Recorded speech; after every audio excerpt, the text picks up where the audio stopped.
Is it okay? Okay, why do I not see it? I guess I'm logged in as someone else. That's okay, I'm gonna.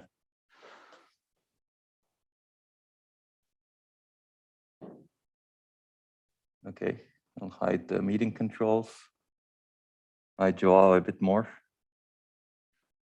He doesn't want to go away. Okay. Maybe I'll open it up over here too so that we can see if there are any questions.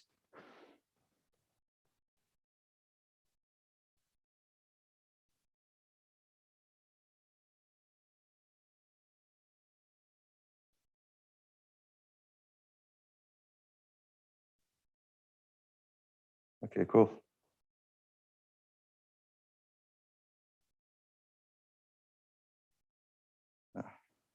Okay, that's much better. Okay. So let's get started.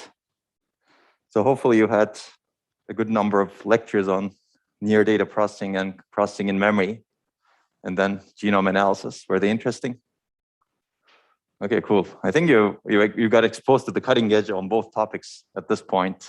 I think both are quite exciting topics where you can make great contributions. There's a lot to do in these areas, I think. And you can see that industry is finally picking up on processing in memory, which is a good thing. And I believe industry will pick up much more on the genome analysis portions as well going forward. And of course, as a researcher, it's always good to think about what's next, right? If people adopt processing in memory, what's next after that? Clearly, I'm not going to answer that at this point, but it's good to always think about what's the next big thing in the progression of science and engineering. Today, we're going to talk about something related and very much important, but also often overlooked. And this is latency in memory. Overlooked in the sense that overlooked in a way where we can fundamentally solve the problem. People really know the memory latency problem clearly. People know that it's a problem. And people try to do a lot of things to hide it, let's say. But I don't think there's enough effort being put on fundamentally solving and getting rid of the problem. And we're going to talk about it from that perspective. I'm going to give you a background on some of the techniques that are employed to actually reduce the impact of latency. Okay, that's better. And then talk about how they're really processor-centric in their in the approach that people take today, and how we can potentially fundamentally reduce it in simple ways to begin with, and maybe in much more sophisticated ways going forward. Does that sound good? Yeah, I think it's an exciting topic, and I'll give you some pointers. Looks like this is not working. Why is it not working? Oh, because it's not focused on the slides. Okay. Okay. So these were some directions that we were talking about. Clearly, we talked about security, reliability, safety, energy efficiency, and memory-centric architectures. Architectures for genomics, we focused on that. Now let's talk about some low latency and predictable architectures.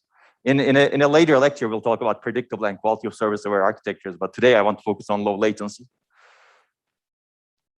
And I think latency is important because we have a lot of hard problems to solve. I mean, clearly climate and modeling is important. There are other problems that we have in life, like congestion, that we have created. There may be other problems that we have in life, like health and personalized medicine, and like genome analysis, like you saw last week, right? And maybe understanding the nature better, and maybe making decisions very quickly, like what our brain does in many cases. And I think a lot of these problems, that if you look at them, clearly there are many aspects of the problem, right? But quick decisions, quick decision making, quick results, they're extremely important. And those quick results are usually delayed by the latencies we put up in our system today. I mean, you've seen this in genomics last week, for example, but there's a lot more. I think if you look at any problem, in the end, if you want to make a quick decision, you're really bottlenecked by latency. And if you don't reduce that latency, you either need to hide it somehow, or you're basically stuck. You won't get to the millisecond level decision making that you're supposed to get to, let's say. Are there questions in chat, or are people not able to hear me? Okay, I think some people are not hearing me, but it's kind of annoying that Zoom disrupts the flow. Okay. Okay. So if you remember this picture that I showed you earlier, this is Maslow again, just to remind you. And he developed this theory of motivation of human beings. And he basically said that we need to have our basic needs satisfied before we can self-actualize, right? And we've talked about this. We said that the most important thing is reliability. And then we deconstructed, if you don't have energy, you don't care about reliability and security, right?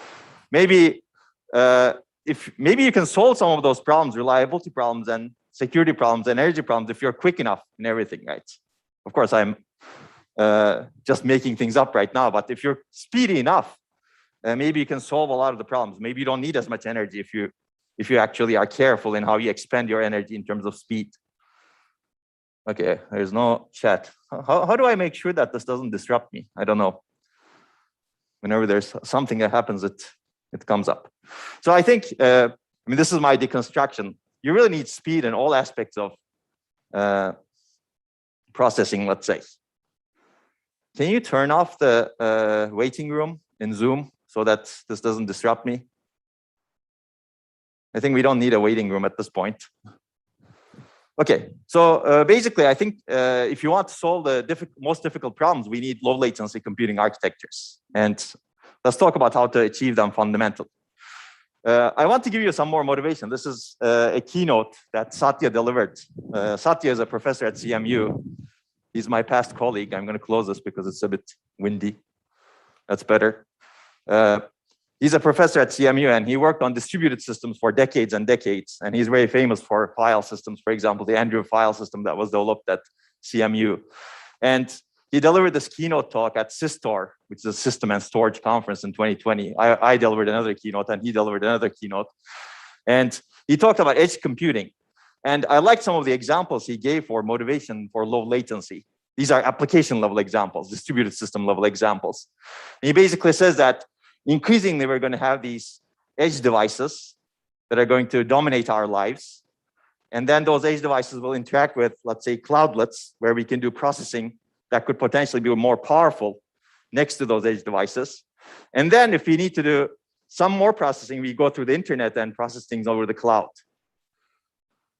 This is what we do today, clearly. We do a lot of processing on the cloud. We do less processing on the cloudlets today, maybe less. And clearly, edge devices are growing. And he gives examples of why this edge computing is important. And he talks about different problems that we have been talking about. For example, bandwidth is important, latency is important, privacy is important, availability is important. And he mentioned security somewhere also. And also provenance, meaning data. Where should data be stored? And how should data be communicated across different, let's say, legal boundaries? That's also important. And I think I'm going to assign you this as a reading for you for the next, listening for you listening and review for you for the next homework. But he gives some examples of human cognition, for example, and I'm just borrowing these from him.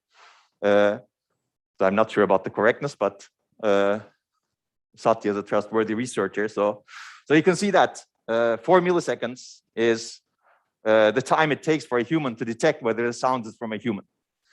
We are head tracking. If you really want to be comfortable, it should be less than 60 milliseconds latency after you take an action, for example. And these are quite low latencies. And I'm sure there are other lower latencies that we need to think about. And he basically says that if we want to make devices to be much more powerful than humans, we need to beat these speeds. And beating those speeds actually require caring about how we design our systems to become low latency. And I strongly agree with this, actually. I think today we're not doing a good job in terms of latency. We may be doing a good job in terms of, let's say, bandwidth, for example, but latency is lagging, as we have discussed also.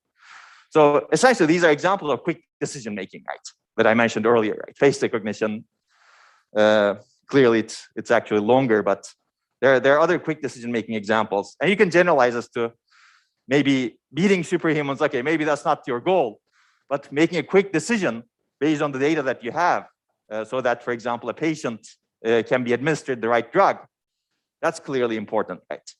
or making a quick decision to detect whether you're driving on the right path and you're not hitting someone is clearly important, right? And he doesn't consider those over here, but you can find numbers for that online as well.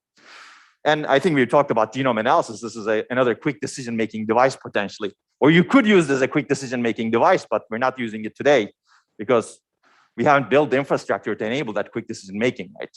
This is just a data generator today. Basically, you can put your, I don't know, sample in it, and it basically sequences your genome or whatever genome you're sequencing, and it gives you data, but it's dumb as a brick, meaning it cannot do any processing, right? So if you think about the intelligence that we're trying to add to these devices, fundamentally they're dumb as bricks. They cannot really do any processing, any decision making themselves. And I think that's what we're trying to get at. How can we make these things decision makers as opposed to dumb data generators? And I think for that, you really need some capacity that's that we have as humans, but we don't know. We perhaps have not put into these devices yet. And I think latency is a big component of it.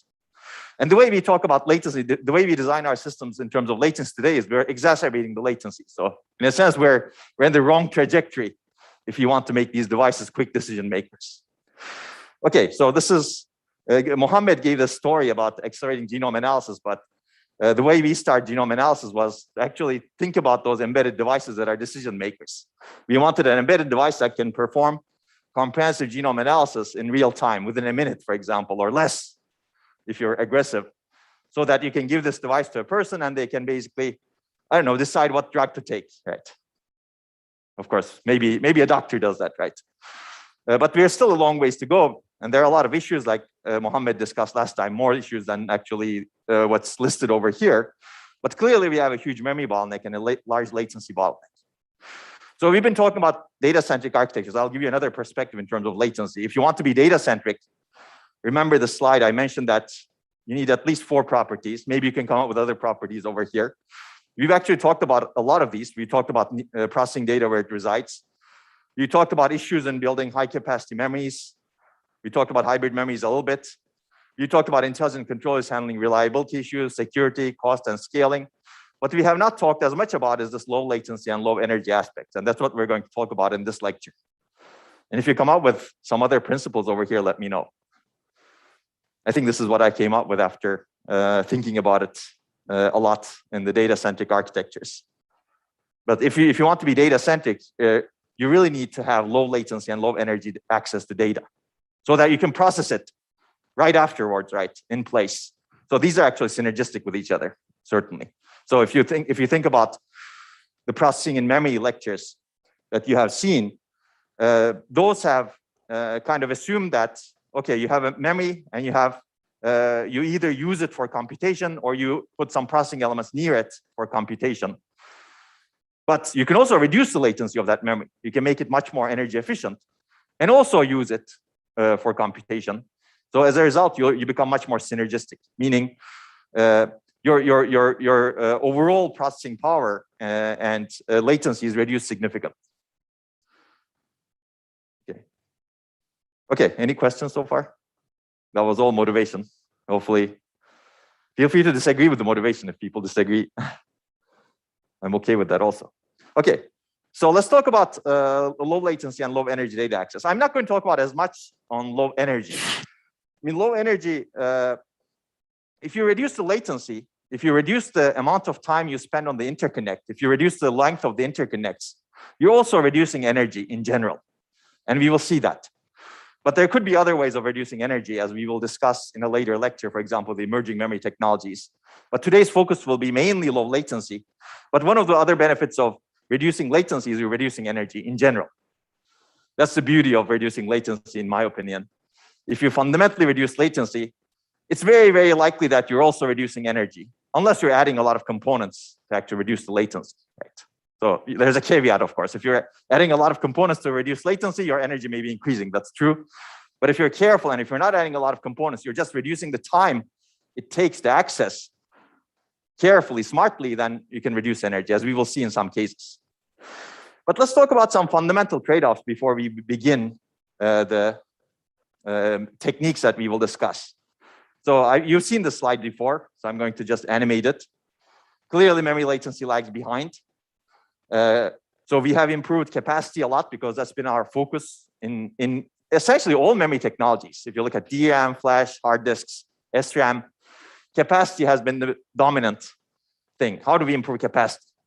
Of course, as you go farther from the processor, that becomes even more important today, because today we're processor-centric, right?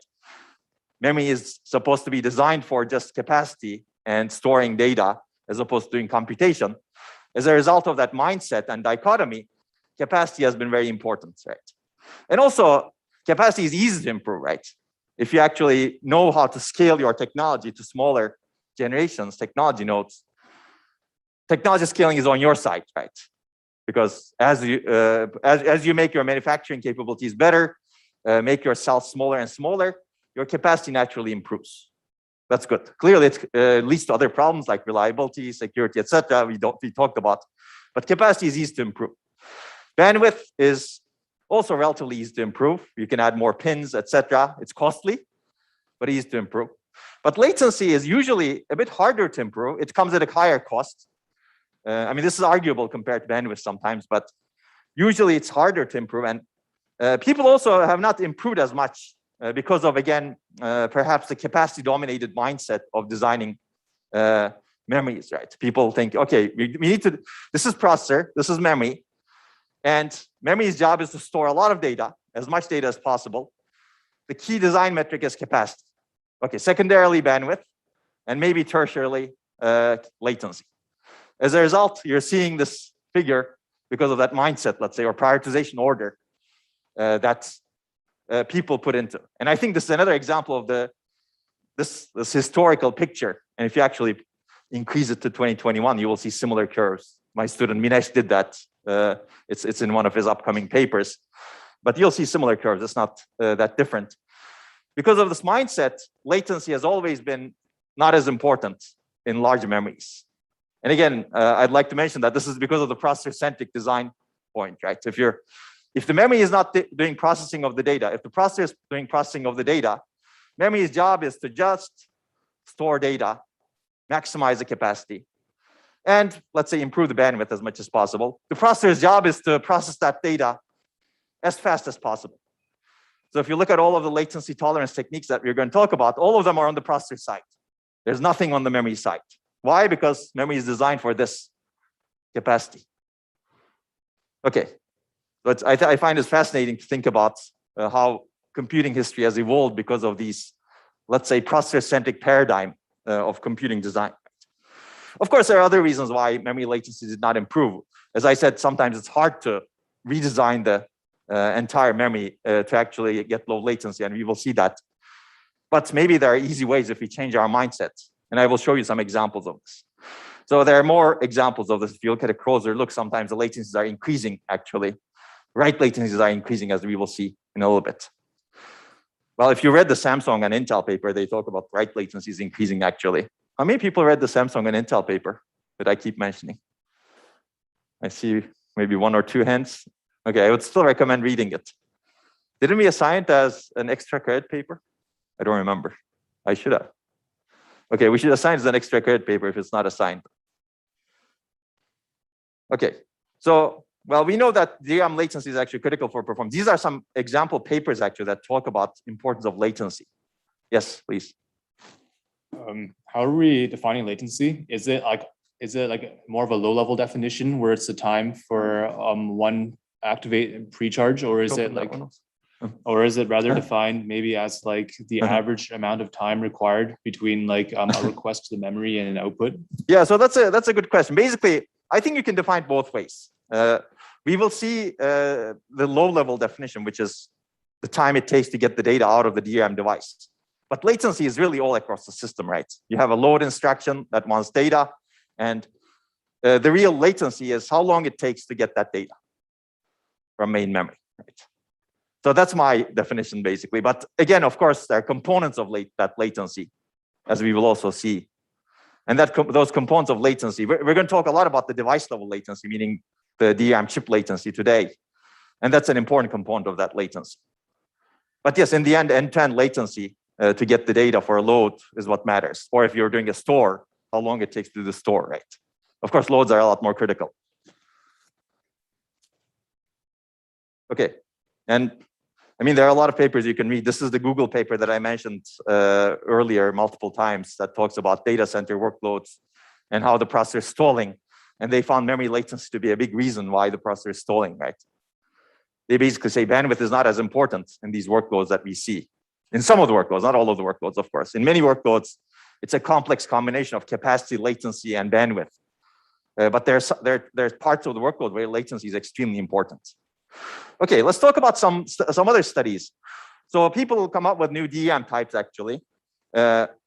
Sometimes their goal is not to, well, because of the mindset, as we discussed, and because of the way industry has evolved over time, again, latency sometimes increase over time. So this is exactly the opposite of what we want, right? If we want intelligent decision-making devices. And we have done the study, experimental study, that I will briefly talk about. And we wanted to understand the interactions between different workloads and different DRAM types in this study. And clearly, there are many DRAM types that are being developed. And memory systems are serving a very diverse set of applications.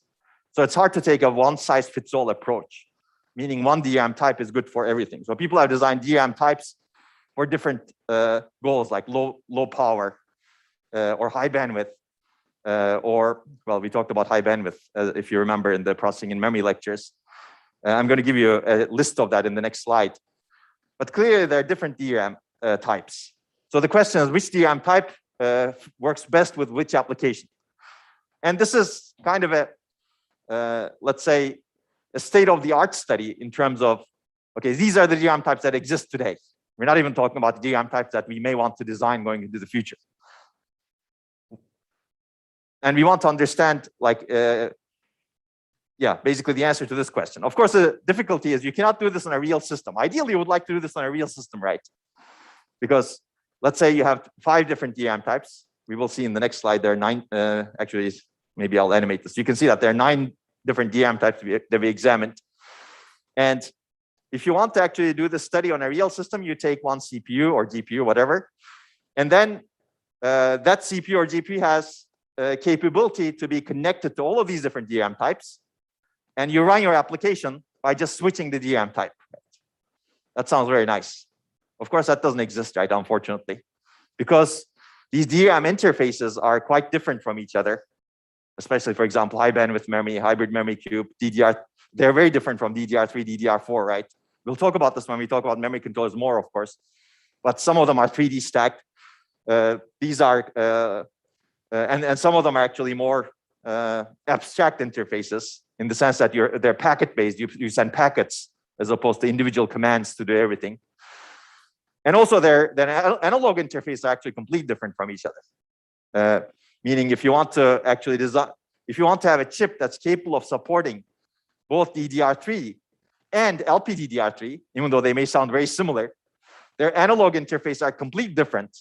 The LPDDR interface is actually, it does signaling such that that's extremely low power compared to DDR3. As a result, you need to design a completely different analog interface. And if you remember the chip picture, the analog interface occupies a huge part of the chip, even in a modern chip. So normally what people do is they design a processor and they support 1 or 2, usually 1, DRAM type. Because you cannot afford to support 2 DRAM types. Forget about 3 DRAM types. And definitely don't even think about 9, right? So this doesn't exist, basically. Hopefully this is clear, right? This was not clear to some reviewers who reviewed this paper. So when we actually did this study, we did this study in simulation, clearly, right? And the reviewers said, oh, why don't you do this study on a real system? It's good to ask the reviewers how. Can you please tell me? I would love to do that. But of course, it's not possible because of what I just described, right? And there are real reasons why people don't put or cannot put multiple different types in the same chip. Okay, so basically, this study examines more than 100 applications and multi-programmed workloads and 9 modern DRAM types. It's an experimental study, basically. You basically take a simulator, you run these different workloads with different DRAM types, and you try to understand what happens. It's not always easy also because there are a lot of interactions that you have in the system, but we were able to generate some insights based on that understanding. So let's take a look at these different DRAM types. As I mentioned, these all have different analog interfaces. I'm not going to talk about the difference in analog interfaces to begin with. This doesn't cover the analog interface differences. But DDR3 was what was common at that time. DDR4, GDDR5. GDDR5 is basically what GPUs used to use. These are graphics DDR chips. They have high bandwidth. And these are some properties, basically. So some of them use bank groups, meaning they group some of the banks together. And if you can actually access the banks in different groups in parallel completely. But if the access goes to the 2 banks in the same bank group, there's some serialization that happens. That's to reduce power again. But basically, DDR4 has some increased latency. GDDR5 has increased area and power compared to DDR3 so that it can support higher bandwidth. So it's all trade-off, basically, in the design of memories. High bandwidth memory, you have seen it's 2.5D or 3D stacked, but you can see that, yeah, it has high bandwidth. Hybrid memory cube is also high bandwidth. And these look like this, basically. They're a little bit different from the 2D-dimensional memories. And hybrid memory cube, for example, makes the decision to have narrow rows. And as a result, and also it has higher latency on top of that. Okay, I'm not going to go through all of these in detail. You may want to read the paper. It's going to be one of the potential extra credit readings. But you can see that there are many, many different DRAM types designed for different reasons. For example, wide IO and wide IO2 are also 3D stacked memories, but they were designed to be for very low power edge devices, let's say. But their performance is not very good. So their latencies are actually not very good. So there's a trade-off between latency and power in these devices as well. And LPDDR3, LPDDR4 are devices that are put into cell phones, for example, today, right? These are low power DDR. In general, actually, they're, in my opinion, they're quite good designs, as this paper also shows. Okay, but I'm not going to go through this paper, but I'll show you one result over here. So there are some new DRAM types that come up. Sometimes, or often, they make the trade-off of increasing access latency so that they can provide higher throughput, more banks, more bandwidth, let's say. But many applications can't make up for the increased latency. As a result, you see curves like this. So what does this curve show? This is the speed up over DDR3 of DDR4, GDDR5, HBM, and HMC on different applications that you can see over here. And you can see that the curve kind of looks flat, right? Flat meaning you don't get benefits. And sometimes even you lose performance, right? As you can see over here with hybrid memory cube, and you can see over here with high bandwidth memory. So even though you employ a newer memory type that's supposed to be faster, you either don't get good performance or don't get performance improvement, or you lose performance. Of course, in some cases, you improve performance also, as you can see. But this is not what you would expect, right? So this is happening because the latencies are higher in some of these cases.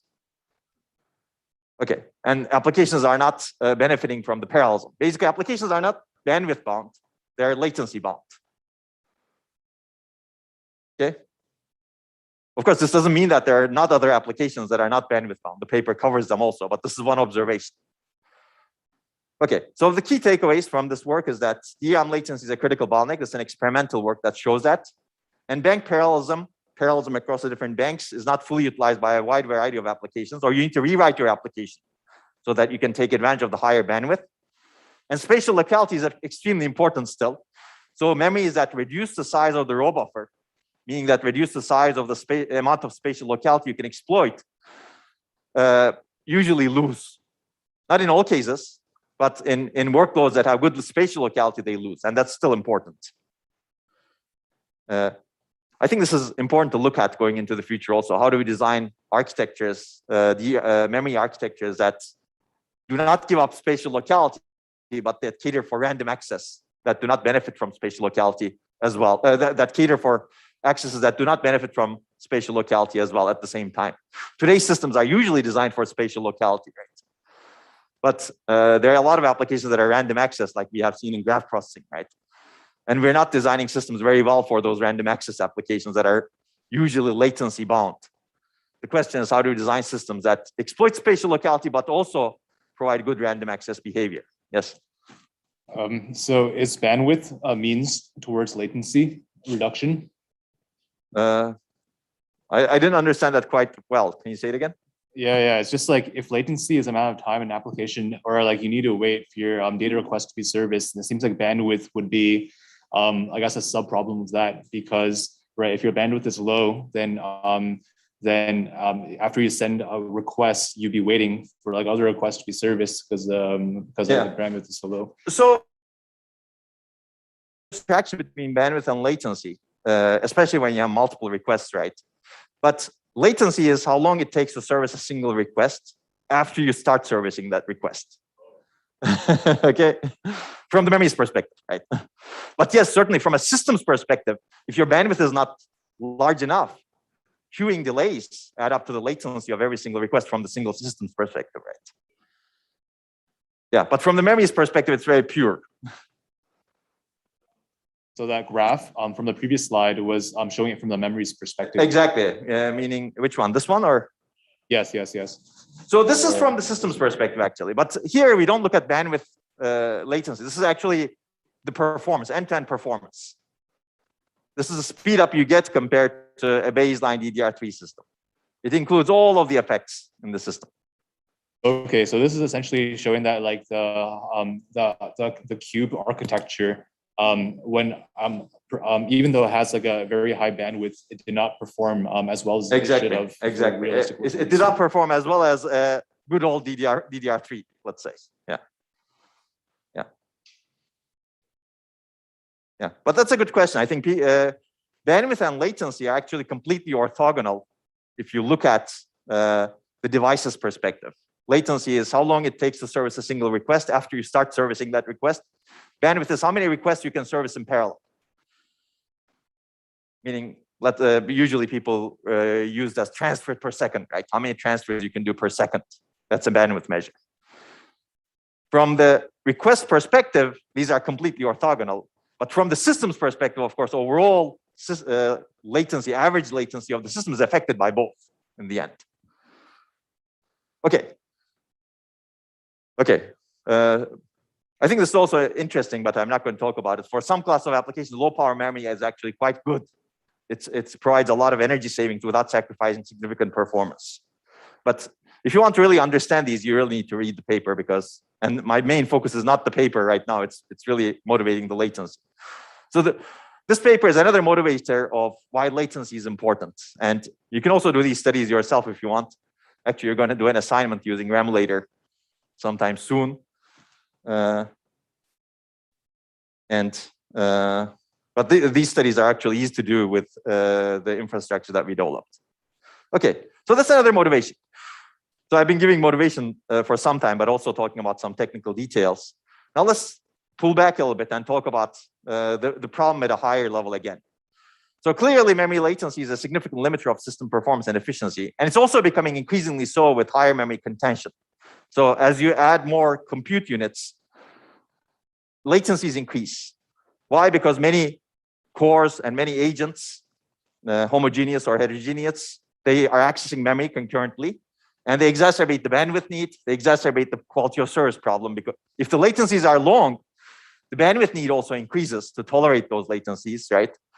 And if the latencies are long, your quality of service problems also increase because things get delayed, right, in the queuing structures. And also, this is often overlooked, which is not so nice because we're still thinking processor-centric, right? Basically, we increase our design complexity in the processor as well as accelerator. Whenever I say processor, you should also think about accelerators today. It's not just a CPU, good old CPU. It could be a GPU, it could be an FPGA, it could be a machine learning accelerator. Those are all compute units, processors, right? And their design complexity increase because they need to incorporate mechanisms to tolerate memory latency. And there are many, many mechanisms people have developed. This is a slide from, 2004. You can see the UTEC sign over here. This is from my PhD proposal. And I still use this slide because it's very fundamental. basically, these are conventional latency tolerance techniques that have been developed over decades and decades. And this reference actually needs to be updated because there are earlier caching papers that talk about processor caches. But basically, it's caching, prefetching, multi-threading, and out-of-order execution. And these are heavily employed by existing processors. So clearly, you've implemented caches. And these are good latency tolerance techniques when they work. But for them to work, you really need very good locality, for example, for caches, right? And not all applications exhibit temporal or spatial locality. Increasingly, there are applications that are more random access going into the future. And caches are terrible at random access because fundamentally, they're designed for reuse, right? And if you're not reusing spatially or temporally, at least if you're not doing enough reuse, these are extremely inefficient. And also, they don't reduce latency. So prefetching, again, you will do a lab on prefetching. We'll discuss prefetching. But the idea is to predict the access patterns of a program and prefetch it or preload it into the caches or buffers inside the processor. This is employed in software, hardware.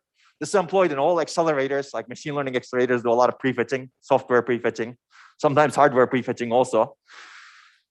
This works nicely if the patterns are regular. For example, if the processor is accessing address A+1, A+2, A+3, A+4, A+5, A+6, clearly that's easy to predict what's coming next, right? But it becomes much harder to predict if the accesses are irregular. Right? So again, these techniques, if this technique works, it reduces latency from the processor's perspective. You still need to go to the memory to get the data and bring it to the processor. But the latency is reduced from the processor's perspective because when the processor needs the data is in the buffers, meaning caches or some prefetch buffers. So it's good. It's definitely a latency reduction or latency tolerance technique from the processor's perspective. It's processor-centric. Multi-threading is another example. Again, you execute multiple hardware threads concurrently. And if one of them is waiting for memory, well, that's fine. Others are making progress, hopefully. Basically, you're tolerating latency of memory access by executing data from multiple threads. Fine-grained multi-threading is one example. There's coarse-grained multi-threading. It doesn't matter, but all of those are good at tolerating memory latency, assuming there are enough threads to tolerate latency. Right? If all of your threads are waiting for memory and memory latency is high, then you need a lot of threads to actually tolerate memory latency, and that becomes difficult in general. The GPUs use very heavy levels of multi-threading, for example. Existing CPUs also use not as heavy levels of multi-threading, but usually 2 or 4 threads, sometimes 8 if you push it hard. Many machine learning accelerators use multi-threading at some level. And finally, out-of-order execution. If you've taken digital design and computer architecture, we went into the details of all of these techniques actually, but especially out-of-order execution. And the idea over here is that if you execute instructions out of the program order, in an order that's different from the specified by the programmer. Right? So this enables latency tolerance again, because you can tolerate the latency of a long latency memory access by executing other instructions in the same thread. And again, this is a beautiful latency tolerance technique, except it's very costly in terms of hardware. And when it doesn't work, meaning if there are a lot of dependencies in your code, you don't get benefit out of it. So all of these techniques are actually good when they work really well, but they're usually inefficient, even when they work really well. And when they don't work, they're actually not good at all. They actually increase your latencies. For example, you may be prefetching something that you're not going to use, right? And that increase your latencies from the perspective of other requests, because those requests get delayed for something that you're delayed by something that you're not going to use later. You can basically give similar examples for everything, right? And also, I think one thing is these may be good techniques, but they all increase complexity of the system, right? If you think about it, the infrastructure that we have built by adding all of these techniques to our systems is humongous. Like caches, I think I've shown you an example of caches, right? Most of the processor chip is dedicated to caches today. Clearly, that's an example. Prefetching is similar. Even though it doesn't require as much hardware as caches, it actually can hurt performance a lot if you're not doing it carefully. Multi-threading, there's a lot of hardware that's required for multi-threading. If you look at a GPU, for example, every thread requires a register file on its own. And that register file can be big, and a GPU can have thousands of threads inside it. out of order execution is clearly very hardware heavy. So out of all these techniques, actually, prefetching is the one that doesn't require as much overhead in terms of hardware cost, let's say. But of course, if you want to be able to prefetch irregular access patterns, then that may actually require a lot of resources also going into the future. With simple access patterns, it doesn't require as much resources, but with complex access patterns, it may require a lot of resources. Okay, hopefully this was an interesting review. Yes. Is there any common workloads that like lie perfectly in the intersection of the weak spots of these four techniques? Or yeah, four techniques. I see.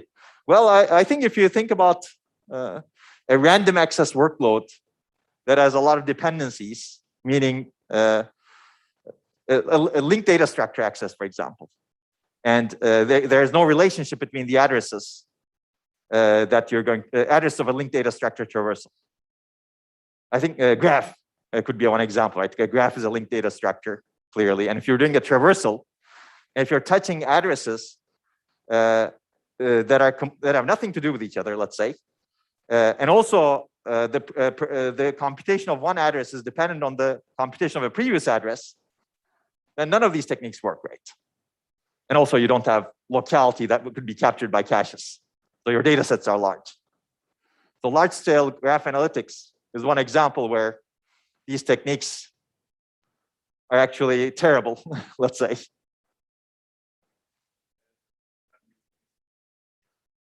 Well, I don't want to say only solution, but we need basically creative solutions. But yes, I think reducing latencies in such a case directly inside the memory is, I believe, a good solution, yes. Because you will reduce the direct impact of every single access to a graph node, for example. But there could be other solutions also, which we may discuss later. That's a good question. I mean, you can imagine other workloads also, but I picked graph, but I think there are other workloads that have similar characteristics. Okay, so basically the takeaway is that none of these really fundamentally reduce memory latency. They reduce memory latency or tolerate or hide memory latency from the perspective of the processor. So they're very processor centric, but they don't fundamentally reduce memory latency. So we need some techniques that fundamentally reduce memory latency. Let me quickly talk about run-ahead execution because it's something that's close to my heart. Have we talked about run-ahead execution before? No, right? How many people have heard about this? People who have taken DDCA for sure, right? Okay. So I like this technique, and this is something that I developed for my PhD thesis actually, but it's very processor-centric. I should also say that these processor-centric techniques can potentially have counterparts on the data-centric paradigm, meaning if you're doing stuff on the memory side, this could still be useful to employ on the memory side. So fundamentally, I think they're good techniques, but just doing them on the processor is not enough to reduce latencies, in my opinion. But okay, ideally we want perfect caches, right? So whenever we access, we never wait. This sounds good, right? This from the processor-centric perspective, we never wait, all loads sit in caches, and we always compute. That's good. With small out-of-order instruction windows, the processor computes, and it gets a cache miss. And this cache miss, it's waiting for the cache miss. It executes some instructions, and its window becomes full, meaning it cannot execute further because it has limited buffering of instructions. And then it stalls. And that's a long stall because it's a long latency memory access. And then the cache miss returns back from memory, and then the processor computes. And then until it gets another cache miss. And the same thing happens for the second cache miss and stall. So this is a very realistic execution scenario of real workloads. This is why you have the picture that we showed from Google, right? In their 2015 paper. They basically said the processor is waiting for data more than 50% of the time. This is exactly why. And in run-ahead, the idea is to do useful work, meaning prefetching, instead of stalling, basically. At the high level, that's the idea. So how do you do it? The processor gets a cache miss, long latency cache miss. After some point, that long latency cache miss becomes the oldest instruction, so you have a clean state to checkpoint. So at that point, you checkpoint the architectural state, saying, oh, I'm probably going to wait for a long time for this load. Let me do something useful instead of stalling. So you checkpoint the architectural state, meaning you want to go back to it. And instead of waiting for the load, you basically keep bringing instructions into the core. instead of stalling, you keep basically bringing new instructions and executing them. At some point, you'll get to this load 2, and you can generate the address for it and essentially generate the miss for it. And then the first load that caused you to enter this run ahead mode returns back after some point. You flush the pipeline, say that I've done some speculative, and this processing is purely speculative. You basically keep going ahead. You keep throwing instructions out of the instruction window and bringing new instructions into the instruction window and executing them. Purely speculative. You're not updating the checkpoint. You're updating the internal structures of the processor, but you're not updating the architectural state of the machine. And when the load that initiated this run ahead mode comes back, you flush the pipeline, restore the checkpoint, meaning you restart from executing that load again. So you re-execute that load, and hopefully it's a hit, or you should make sure that it's a hit at that point. And you keep computing. And when the processor actually gets to load 2, now the load 2 is also a hit. Why? Because instead of stalling over here, we pre-executed instructions speculatively completely. And we reached this load 2, and we started the miss, and the miss finished before we executed load 2, again in the normal mode. And clearly this leads to save cycles, right? So this is a prefetching technique that takes advantage of the out of order execution resources that are present in the machine.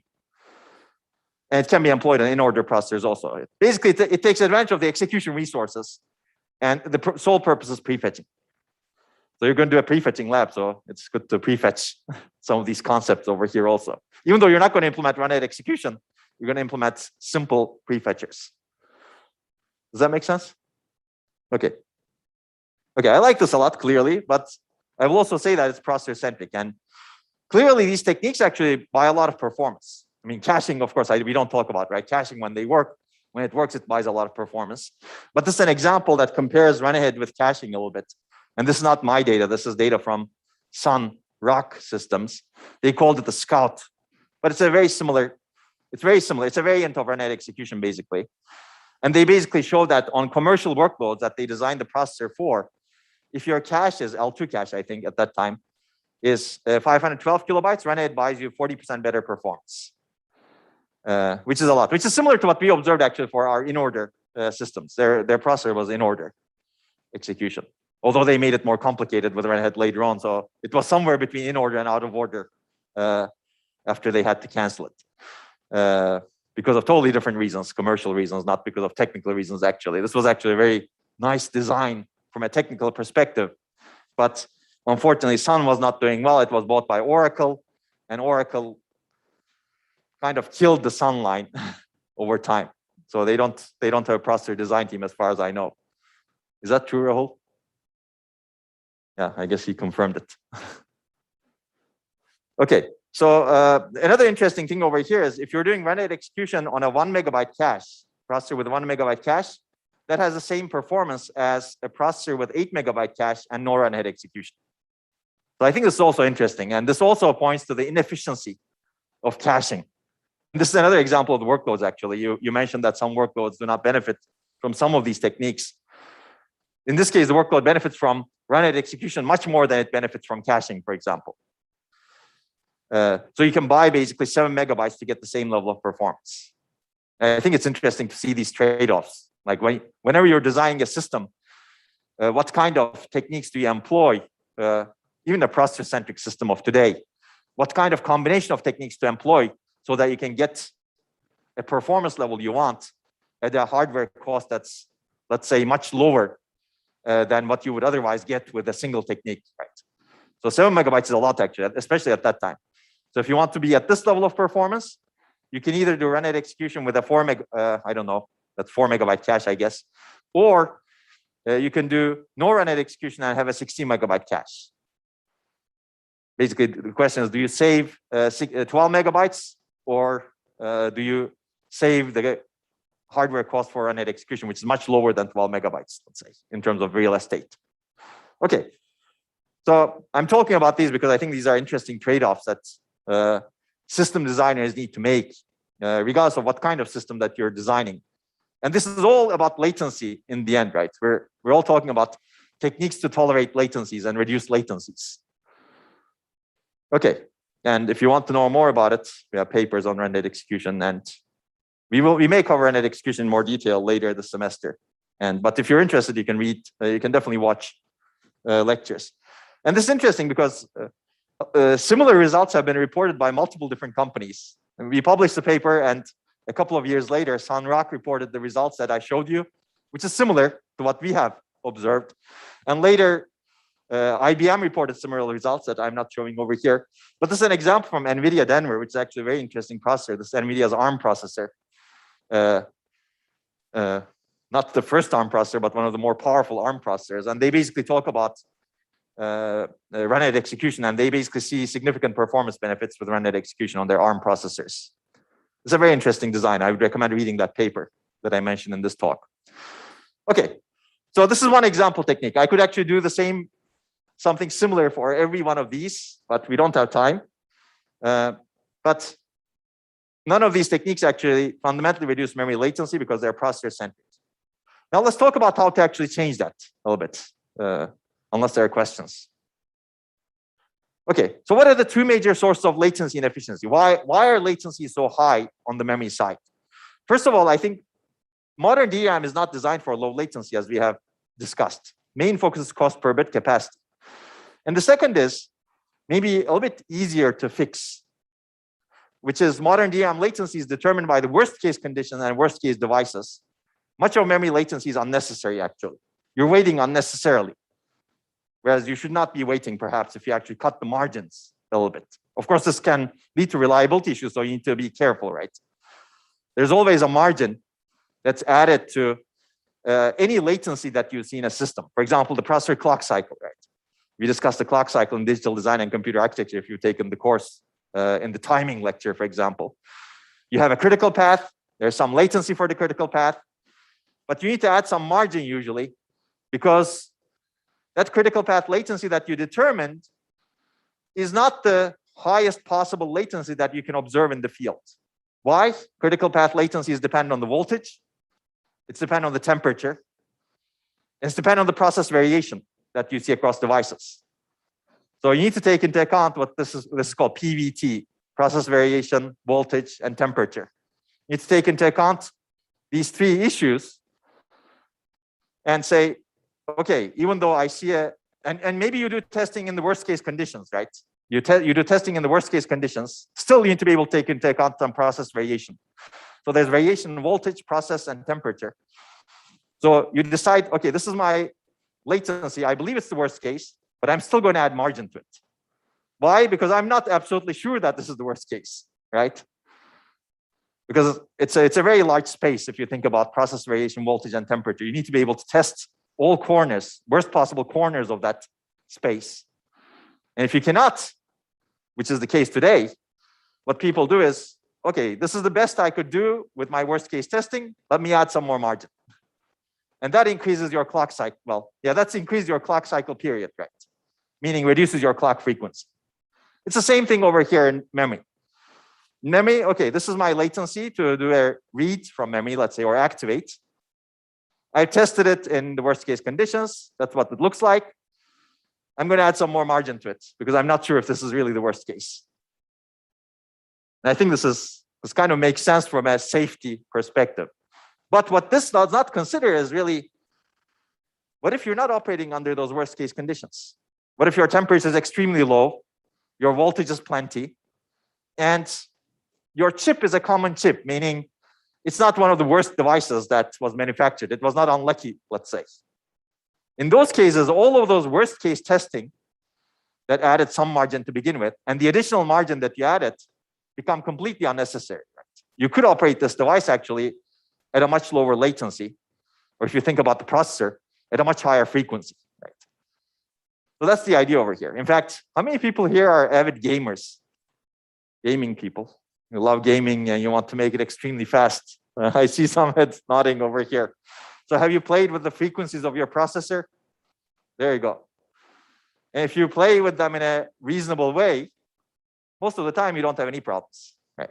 If you increase your processor beyond the specifications, you increase the frequency beyond the specifications, you violate basically the specification, and no problems. Why? Because there's a lot of margin. that's added to the clock cycle. Similarly to that, there's a lot of margin that's added to the latency of the devices that we use. And that's true for all devices. It doesn't matter whether you're looking at DRAM, you look at an SSD, same thing. You look at a hard disk, the same thing. You look at, I don't know, your SRAM, it's the same thing, basically. But you need to know when to do this, of course, right? If you're operating at, I don't know, 95 degrees Celsius, and if you don't have enough voltage or power going into your system, and if you happen to be unlucky, meaning you have a bad chip that is, let's say, weak from a process variation perspective, then you will get errors immediately. Okay, but most of the time it's not the case. So our goal is to reduce memory latency at the source of the problem. So in this lecture, we're going to talk about some examples of how to do this. And again, I think the ideas here are actually applicable broadly to many memory technologies, not just DRAM. But of course, we're going to give examples from DRAM because that's where we can obtain real data much more easily, as I'm going to show you. Yes, please. So I remember for the refresh time, I think you said that we cannot bin entire sticks into categories because there's sort of like a law of large numbers effect, and you have to like separately profile the rows. So like, is that the same for this one? Because it sounds like you said that for latency, actually, you can bin the entire sticks. You said, what if we're not using one of the worst sticks holistically? Yeah. So, I mean, it requires testing, yes. So for both refresh as well as latency, you need to increase your testing significantly so that you can do that sort of binning. So yes, I think I don't remember the exact discussion we had in terms of refresh. Today it's not done because of the testing costs, and also there are other issues with refresh, like we discussed, right? Data pattern dependence, variable retention time, etc., which are less issues over here in latency. So testing is a little bit easier in terms of latency, as we will see. But yeah, if you want to do binning, you need to test your devices and categorize them to different categories. But that's also not done today because of the additional testing cost. Okay, so it would be feasible to bin entire, I said sticks earlier, I think I meant to say chips. So it's possible to bin entire chips rather than rather than having to like just stick with only binning rows. Exactly. You could do it. You could do individual chips. Yes, as we will see.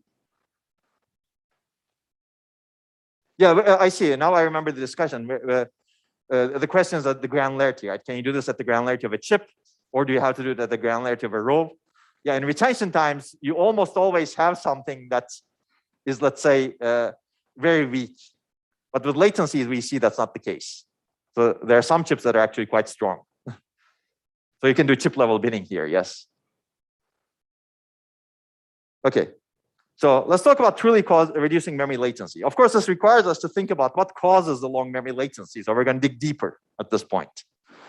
And I'll give you two reasons over here. I'm going to discuss two reasons. And maybe you can come up with other reasons also, right? That's what once you understand things fundamentally, you can come up with new reasons, of course, right? But two major reasons why we have long memory latency today is, the first reason is really architectural and microarchitectural. Because of the way we design our memory chips, DRAM is one example. Our goal is to maximize capacity, right? Or bits per millimeter square, not minimize latency. So if you change that mindset a little bit, you can actually come up with simple solutions that can reduce latency significantly without increasing cost as much. So you will give up a little bit on this cost per bit, but your latencies will reduce a lot. If your goal is only cost per bit, you will never reduce latency. But if you change the mindset just a little bit and say, I'm going to reduce latencies hopefully significantly, but I'm going to give up a little bit on the cost per bit, then you have a lot of playing ground opening to you. And that's the idea over here. And the second reason is today we have a one-size-fits-all approach to latency specification. Essentially, we use same latency parameters for all temperatures, all DRAM chips, all parts of a DRAM chip within a DRAM chip, all supply voltage levels, all application data, etc. Basically, it's a fixed latency mindset. I call this the fixed latency mindset. If we change this fixed latency mindset, again, you have a whole new playing ground opening to you, right? You can play with everything that is in red over here and distinguish between different temperatures, between different chips, between different parts of a DRAM chip, between different supply voltage levels, between different application data, as we will also see, because different application data have different tolerance to errors that may be induced by reducing latency. Right? Some application data, you don't want errors, so don't reduce latency there. Some application data, it's okay to have errors. So reduce latencies aggressively such that your error rate is commensurate with what you can tolerate. Right? That's the idea. But this all requires you to change the fixed latency mindset. Latency should not be fixed, basically. Okay, so let's start with the first one. The first one is harder, I believe. The second one is a bit easier. Although harder and easier is always difficult to judge sometimes. The first one is harder because this mindset is much worse than the maybe fixed latency mindset in terms of how ingrained it is in terms of the design processes that we have. Meaning cost per bit is kind of like the only goal, right? So here we're actually challenging that. So let's start with that. But before we start, let's give an overview of what happens inside DRAM chips. Some of this will be familiar, so I'm going to go through some of this relatively quickly. Because we have seen how a sense amplifier operates, for example. But we're going to see a bigger picture right now, and I'm going to recommend some readings also to you. So if you look at a DRAM module, this is a DRAM module, and these are different DRAM chips. Let's take a look at a single DRAM chip. This is a real DRAM chip, you can see, photographed. Clearly, there are many goals in design over here. Cost is usually the highest priority. Latency, bandwidth, parallelism, power, energy, reliability, not in this order, of course, but cost is at the top always. And different DRAM chips are designed for different trade-offs between these clearly. But let's take a look at, let's say, our basically take this with a grain of salt, of course. Clearly, there's not only this many subarrays, but we impose it over here. But this is a DRAM bank inside a DRAM chip, if I can see it better. And we're going to construct this DRAM bank out of the sense amplifiers. So remember the sense amplifier, it's a cross-coupled inverter. It has an enable signal. We discussed this when we talked about row clone first. And sense amplifier has two stable states. It can be 1 or 0. And sense amplifier operates by detecting the difference between VT at basically voltage at the top and voltage at the bottom, right? Of course, it does so when it's enabled. Okay, and it amplifies the charge. You know all of this. We've discussed this, and you know the DRAM cell also. It can be empty or fully charged, and you can assign an encoding to it. Empty doesn't mean always logical 0, and fully charged doesn't mean always logical 1. It really depends on the encoding you assign, right? In fact, in a single DRAM chip, empty state may designate different logical values. It all depends on how you assign. Okay, but the key is DRAM cell cannot drive circuits. It's small, and reading the DRAM cell destroys the state of the DRAM cell, and you know all of this also. And I'm going through this relatively quickly because it's exactly what we used for the row clone, but I'm going to build up. So capacitor gets connected to the sense amplifier through a bit line and through the access transistor, as we discussed, and you need to be in pre-charge state, as you can see over here. And if you want to, when you connect the access transistor, capacitor charge flows to the bit line and it perturbs the bit line, which enables the operation of the sense amplifier, and the sense amplifier amplifies the charge, and that's how you sense it, and then you restore the voltage back into the capacitor, charge back into the capacitor. Okay, so we all know this. And basically, the way you build a subarray in a DRAM is to connect many of these cells to the bit line. That's the idea. 512, 1024. It depends on the DRAM chip. Even within the DRAM chip, it could be varied depending on the design constraints. But it looks like this. So this is a column. This is called a column. It has one sense amplifier and many DRAM cells. And then you build rows.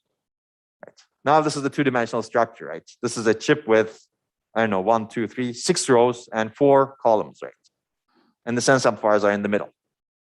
Okay? So hopefully that's also clear. And then you assign a row decoder so that you can decode which word line you're accessing and activate it. And clearly there's some value assigned to how many sense amplifiers you have, how wide your row is, basically. Okay, so that's our subarrays. Now you build multiple subarrays, and multiple subarrays essentially put together are part of a bank. In this case, we see only 2 subarrays, but in real life, it's like 64, 128 subarrays that are added on top of each other like this. And then they get connected to some bank IO logic so that you can read the data from the sense amplifiers of each subarray. And this is narrower, as we discussed in the past also. And the address, row address, gets communicated to the row decoders so that you can decide which subarray you're accessing. Row plus subarray address gets communicated so that you can decide which subarray you're accessing plus which row in the subarray you're accessing. And the column address, part of the address, the column address goes to the bank IO so that you can decide which column to multiplex out, right? Okay, so that's basically the DRAM chip. I can increase, of course, the granularity, but I don't want to do it right now. But you can see that the banks have many subarrays inside them. Again, this pictorial, each bank doesn't have 2 subarrays here, but it could be probably 64 in this case. If you actually look inside the DRAM chip, you can identify these structures. But to be able to do that, you need to pay a lot more money to Chipworks that we got this picture from. Certainly with the right level of microscoping, you can actually figure out what's going on inside easily. Okay, but there's also a shared internal bus. This is connected to the memory channel. Basically, this shared internal bus connects the bank IOs to the outside of the chip, right? The IO pads, meaning. And that's usually, I mean, in this example, it's 8-bit, but that's usually much narrower, certainly, than the granularity of a row. Why? Because it's, again, IO pins, they're costly, basically. Okay, so DRAM operation, you've seen this also, so I'm going to go through this relatively quickly with this perspective. So to access data, let's say you want to access this row and this column in this row, you first need to activate the row, which essentially applies high voltage to that word line in that row, after proper address decoding, of course, and then the data is in the sense amplifiers for that subarray. And then also the row gets completely restored after this, after the end of activation. And then you send a read or write command to the column, which is this part over here. So you need to send the column address, and then data gets out from the bank IO logic. So there are interconnects that I'm not showing you over here clearly, right? There has to be a column-wide interconnect that connects these local row buffers to the bank IO logic. And in some of the papers, you're seeing it probably. And then the pre-charge, if you want to access some other row, you need to pre-charge the subarray. And you know that operation also. You basically close the row buffer and change the bit lines to VDD over 2 to the reference voltage. Hopefully this was a quick review. Okay. Okay, now we're going to talk about the latencies of these later on. But if you want more detail, actually, this paper in section 2 covers, I think, nicely how DRAM operates from the ground up. The way I covered over here, but it covers it in let's say words and pictures, more pictures than what I've shown you. So let's talk about this basically, the first reason. And we'll take a break after I give you the first mechanism, let's say. Okay, so let's challenge this first reason. How can we change the DRAM design a little bit such that we can add some latency, basically try to make latency a first-class citizen in the design in addition to cost. And this brings us to our first technique that we will discuss. It's called tiered latency DRAM. And you will see here that those conventional techniques that we have discussed are going to be useful to exploit tiered latency DRAM. Even though we're going to reduce the latency of DRAM, we're going to reduce some portion of it. So we're going to still rely on caching, for example, to take advantage of the low latency. So those latencies that we talked about will not go away, basically. They're very fundamental. Okay, so let's talk about what caused the long latency. So if you look at a DRAM chip, we've kind of discussed this, right? And you have a cell array and you have some IO logic, bank IO, let's say. And cell array consists of multiple subarrays like I've shown you earlier. So at the high level, you can break down the latency to subarray latency plus IO latency, let's say. So there's some latency to access each subarray, which brings the data to the local row buffers. And then there's some latency for IO, etc. And then later there's some channel latency, etc. But I'm ignoring the channel latency for now. So internal DRAM latency is subarray latency plus IO latency. And it turns out under some conditions, the subarray access latency is dominant. Now this may change going into the future. If your, for example, IO logic is not done very efficiently, subarray latency may not become very dominant also. So I think you need to design your I/O carefully so that it doesn't become dominant. And I think there are techniques to do that. But let's take a look at the subarray access latency, because this is really about interconnect latency in the end. So why is the subarray access latency so slow? So this is another picture of the subarray. It's a two-dimensional array of cells. You can see the sense amplifier, row decoder, and this is cell itself. Basically, you have a huge sense amplifier, right? If you want to amplify the charge of a small cell, the sense amplifier needs to be robustly. The sense amplifier needs to be very large. In fact, today's sense amplifiers are on the order of, let's say, 100x or more larger than a single cell. So it becomes actually hard to lay out these things in DRAM because of the size differential. So what do people do? DRAM designers, as a result, have one sense amplifier and string together many cells in the subarray in the same bit line. So it could be 512 cells, it could be 1024 cells, it could be more, but more actually increases the latencies even more. But today it's usually somewhere between 512 and 1024, so that they can amortize the sense amplifier cost, the area overhead. So this leaves a small area, which is the goal, right? So we want many bits per millimeter square. Sense amplifiers are not helping us to get that, right? Sense amplifiers are there to amplify data, read the data. They're not there for storage. As a result, why don't we minimize or amortize their costs? So this is the cost mindset again, capacity mindset. To amortize sense amplifier cost, you have small area.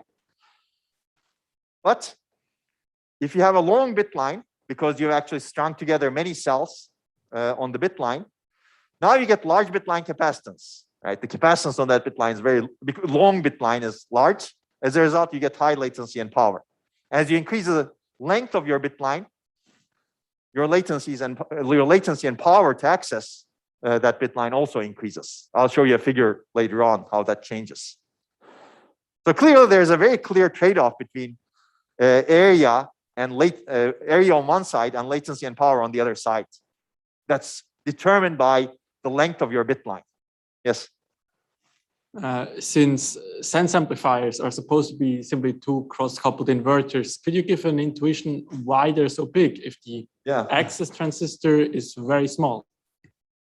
Yeah, so that's well, first of all, that's a good question. It's not just the two cross-coupled inverters. So there are multiple things over here. One is certainly there's two cross-coupled inverters, but they also need to be much larger. Access transistor doesn't need to be as large. It just needs to communicate just a little bit of charge status, charge sharing to the bit line. Whereas here, you really need to design those cross-coupled inverters so that you can amplify it to a level that you can read without destroying it. So the size of the transistors need to be large. And then there's also some additional circuitry for enabling pre-charging, etc., so that you can actually do the other operations. So you kind of abstract as a true cross-coupled amplifier, true cross-coupled inverters. Yes, that's true, but there's also additional circuitry to make it more robust and reliable.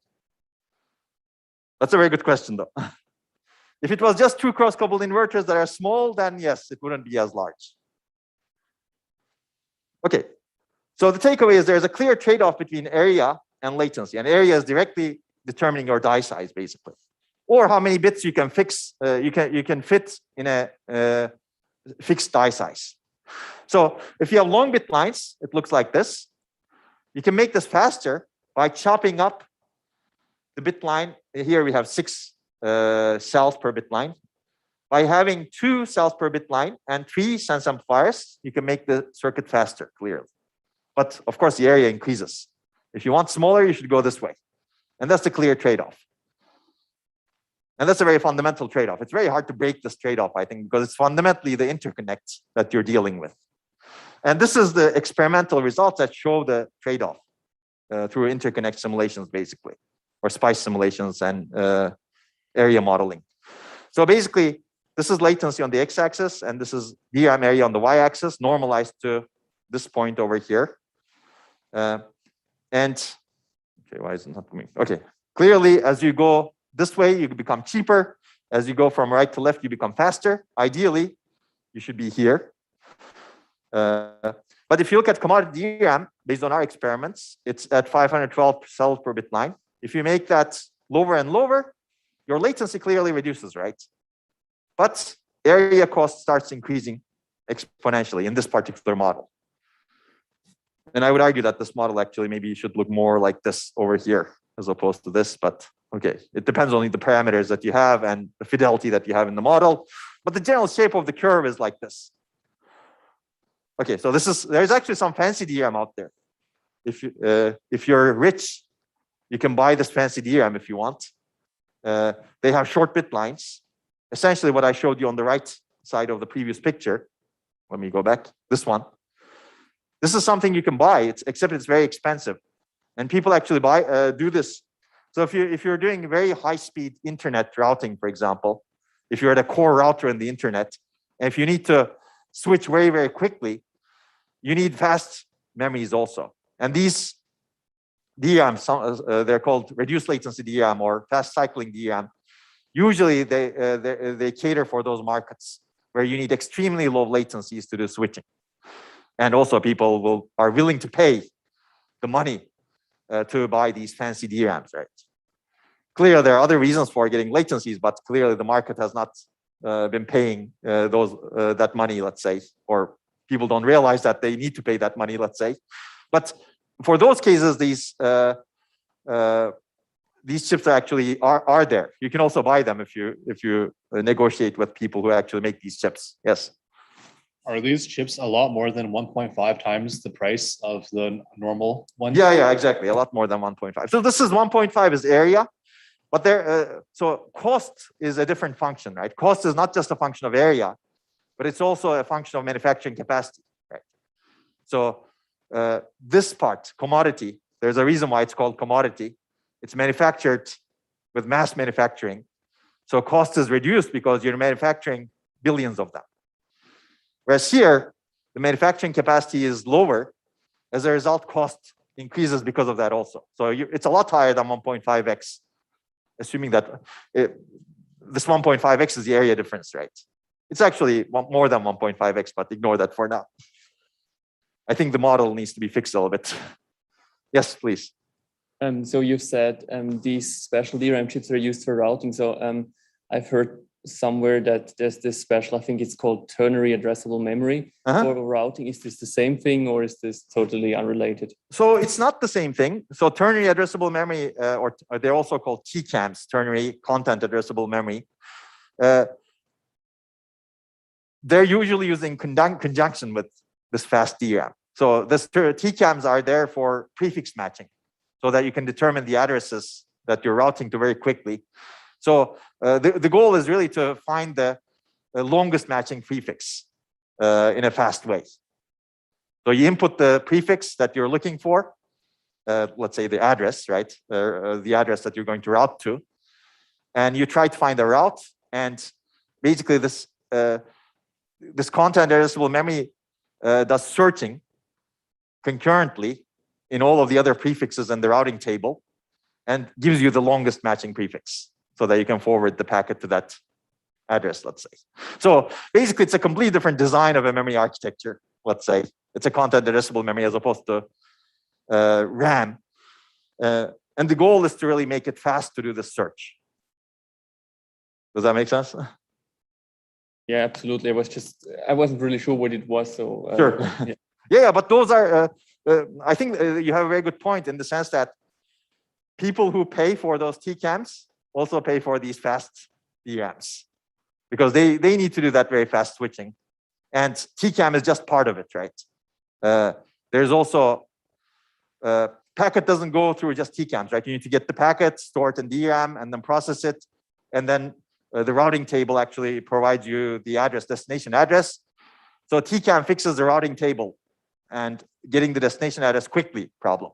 It doesn't fix the other problems related to packet processing. Okay. Okay, I think I've said everything I want to say over here. Basically, the goal is here, our goal was here actually when we actually did this work some time ago now. And it's hard to achieve this goal actually. If you somehow break this Pareto optimal curve over here, I don't know. You're probably breaking some fundamental barrier because this area and latency trade-off is very fundamental. Let me know if you find a mechanism. If you find a mechanism that actually puts you always here, I'm saying always for a reason, as you will see soon, meaning for all cells, then you either have a completely different novel memory technology or you're not thinking of something. Okay, so basically we're going to approximate the best of both worlds. So we want long bit lines for capacity, meaning we want the small area of long bit lines, but we don't want the high latency, always at least.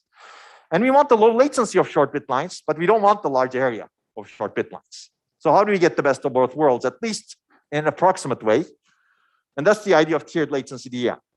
So to get small area, we start with the long bit lines like this. And to imitate a low latency portion, we create a low latency looking portion over here that looks like the short bit line, right? So this portion is going to be fast. This portion is going to be slow. And we're going to connect them using some isolation transistors. That's the idea of tiered latency DRAM. I think it's a cool idea. Basically, your capacity increase, your cost increases a little bit clearly because of the isolation transistors, but there is a fast portion. You can use this as a fast portion. That's the idea. So you get small area using long bit line, and there's a low latency portion. And if you want to access the low latency portion, you turn off the isolation transistor, so it looks like this. And now your bit lines look smaller, so your sense amplification and everything is faster. But if you want to access something over here, you need to turn on the isolation transistors.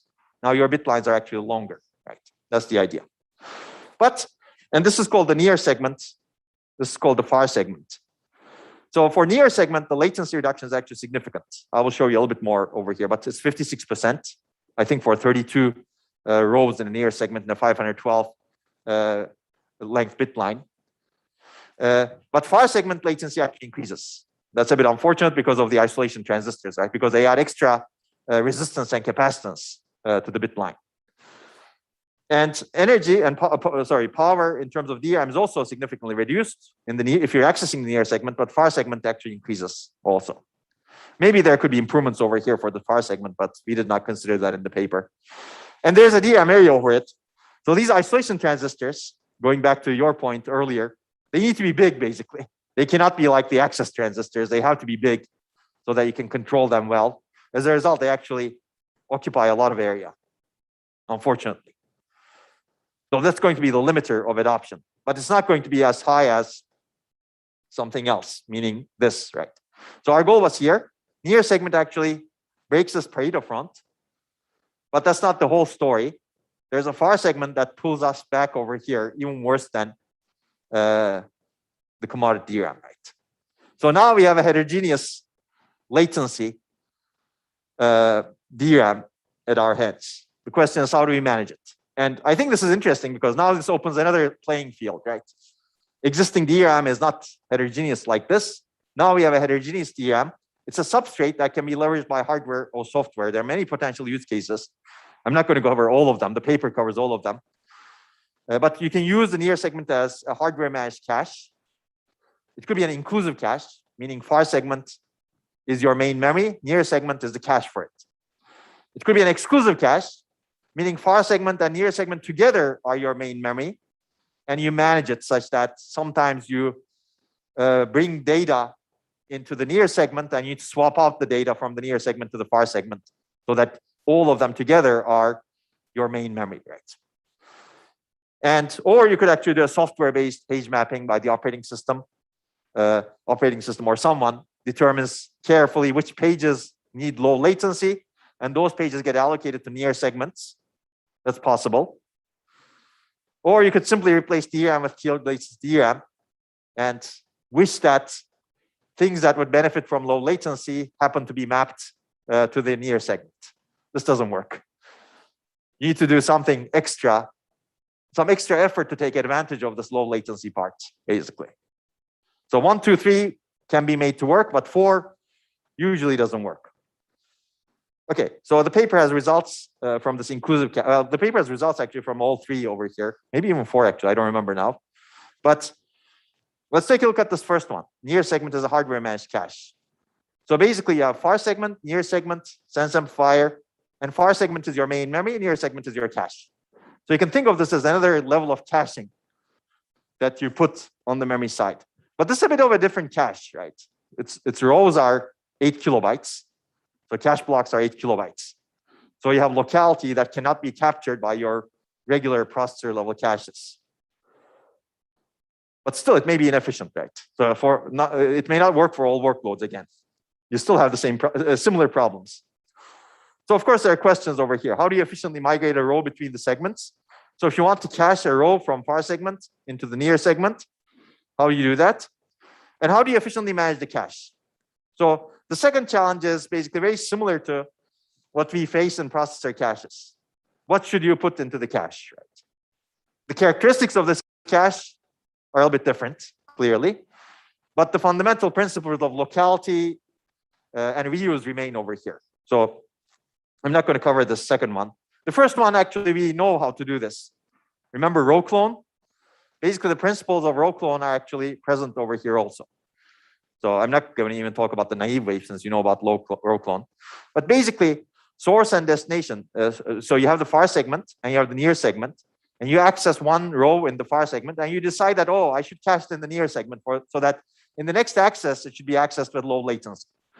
Once you made that decision, how do you migrate data from the source to the destination? Migrate meaning copy in this case. And you know how to do that, right, with row clone.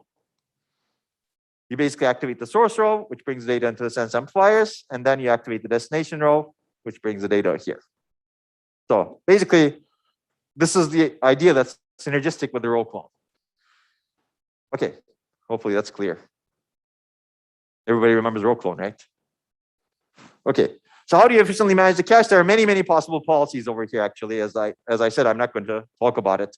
But even if you use the, let's say, simplest policy, least recently used, right? Least recently used policy is the simplest policy to manage caches today in general, which is probably not the best policy when you're so far out on the memory side, right?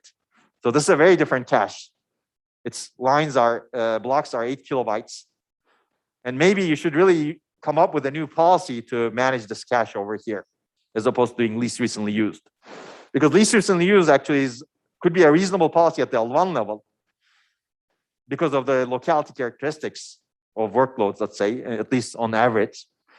But as you go to L2, L3, L4, your locality characteristics become completely different, right? The access patterns that the different caches see become different. And this is so far away from the processor now. If you use it with at least recently used cache, maybe it's not a good policy. And people have shown this many times, actually. But even then, even if you use a least recently used policy, you get benefits, more than 10% performance improvement. And I think there need to be more policies designed for these systems. And then you also gain power improvements, power reductions. Again, because you're reducing the latency, you're not activating the long bit lines. You're usually activating the near segment, right, which is short. And you can see that the benefits are consistent across many applications and many different systems over here. Okay, I think one more result that's interesting. So the question is, how many rows should your near segment contain? And it's always important to do these studies. Again, this is based on data from many applications, average. And this is the performance improvement you get compared to a baseline commodity DRAM. If you have only one row in the near segment, you still get some performance improvement, as you can see. So one row is not bad. But the best performance improvement is at 32 rows. In this case, the length of the bit line, total bit line is 512. So the remaining rows are dedicated to far segment clearly. And also with a caveat, this doesn't take into account the capacity constraint. So we're assuming that memory is enough, basically. But in a real system, this may actually exacerbate the capacity constraints, right? Okay, so basically, as you go from left to right, you get larger cache capacity, larger near segment capacity, but higher cache access latency. So the latency is also increased. And you can see that there's a sweet spot over here at 32 rows. Okay, but you can adjust this length. Well, not dynamically, because you cannot dynamically configure, but yeah. So we have on the left, we have even a performance improvement of 9% with a single line. Yes. Which I mean, we get the single line in the row buffer as well, right? So this is in addition to the row buffer. So you have row buffer, which is a cache, and then you have the near segment, which is another cache, and then you have the far segment. So what this single line is showing that maybe you have a lot of conflicts, such that, okay, you have the row buffer, you have another cache. That additional line enables you to actually keep something that you can access fast. Yeah, but that's a good point. Row buffer is essentially a cache, but it's a single line cache. This is another one that you're adding. But this is not as fast as the row buffer, right? This is, you still need to activate this one.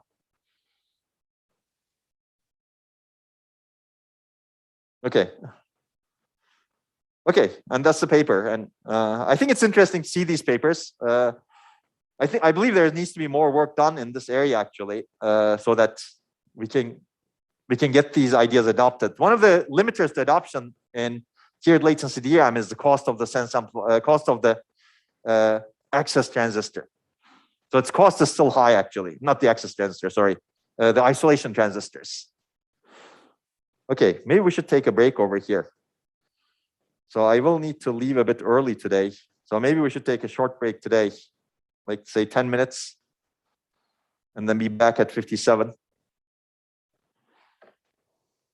And then we will continue with some other ideas.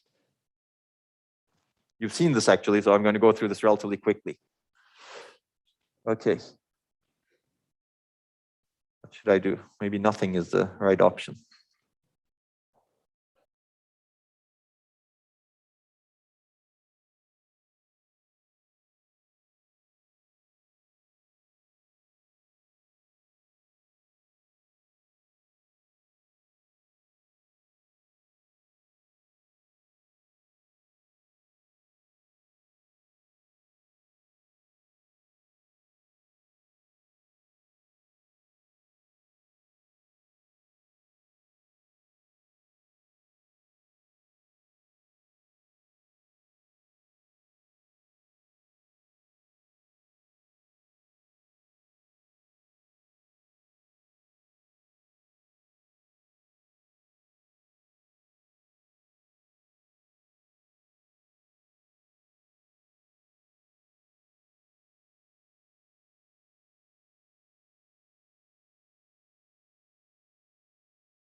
Okay, maybe we should get started.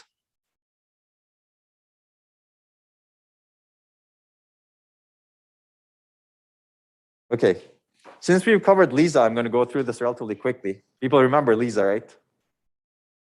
Okay, good. So I'm going to go over the slides very quickly since we don't have a lot of time also. But these slides have a bit more information than what you've seen, but that's okay, I think. I think you've seen essentially the same things over here. But this is another example of, let's say, reducing latency in DRAM, right? Remember, the idea was we have low connectivity in DRAM, and we want to connect the subarrays better, and we add these isolation transistors between subarrays. In a sense, it has a similar spirit to tiered latency DRAM, but it connects the subarrays as opposed to partitioning a subarray into two portions. And it enables fast copy between subarrays in DRAM caching and fast precharge. So these are actually also similar to, not the fast bulk data copy, but the in DRAM caching is similar to tiered latency DRAM, except you're doing it across different subarrays, right? And fast precharge is definitely reducing latency, right? So let me go a little bit more, basically. The idea is you have these isolation transistors, and you can move the data from this row buffer to this row buffer. Let's take a look at how do we do it. You activate the row buffer, you have the sense amplifiers. There's also the precharge circuitry, as you can see over here. And then you do a row buffer movement command from sense amplifier 1 to sense amplifier 2, which enables the isolation transistors. And due to charge sharing, what happens is the data in these sense amplifiers get copied to these sense amplifiers. And again, this is nothing new. You know how to do this, right? So we can transfer an entire row between subarrays.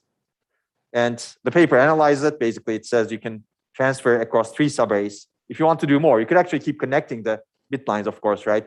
But SPICE simulations show that if you keep connecting, the latencies increase.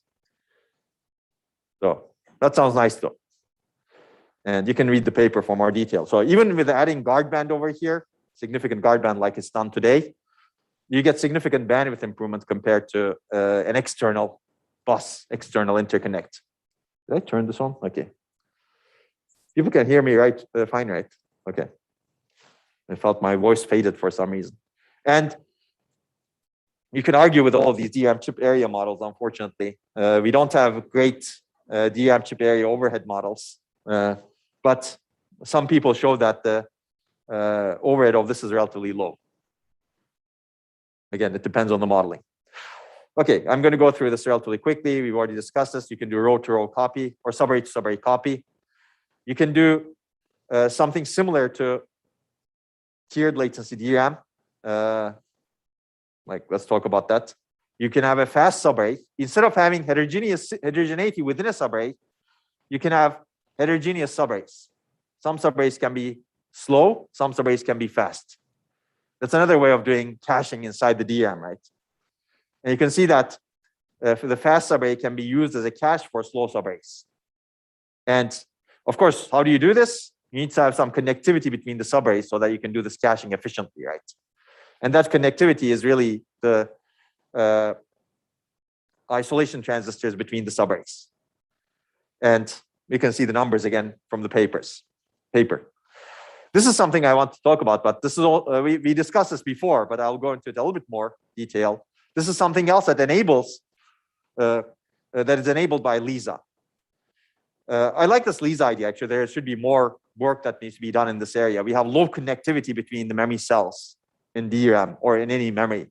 What this Lisa paper is trying to do is add more connectivity so that you can achieve multiple things.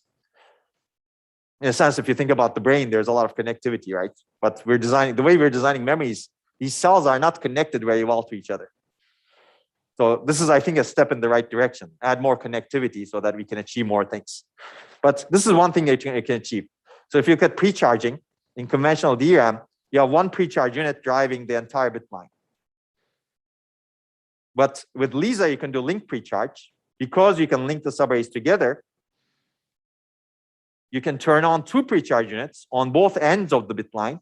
And as a result, you can do faster pre-charging of the entire bit line.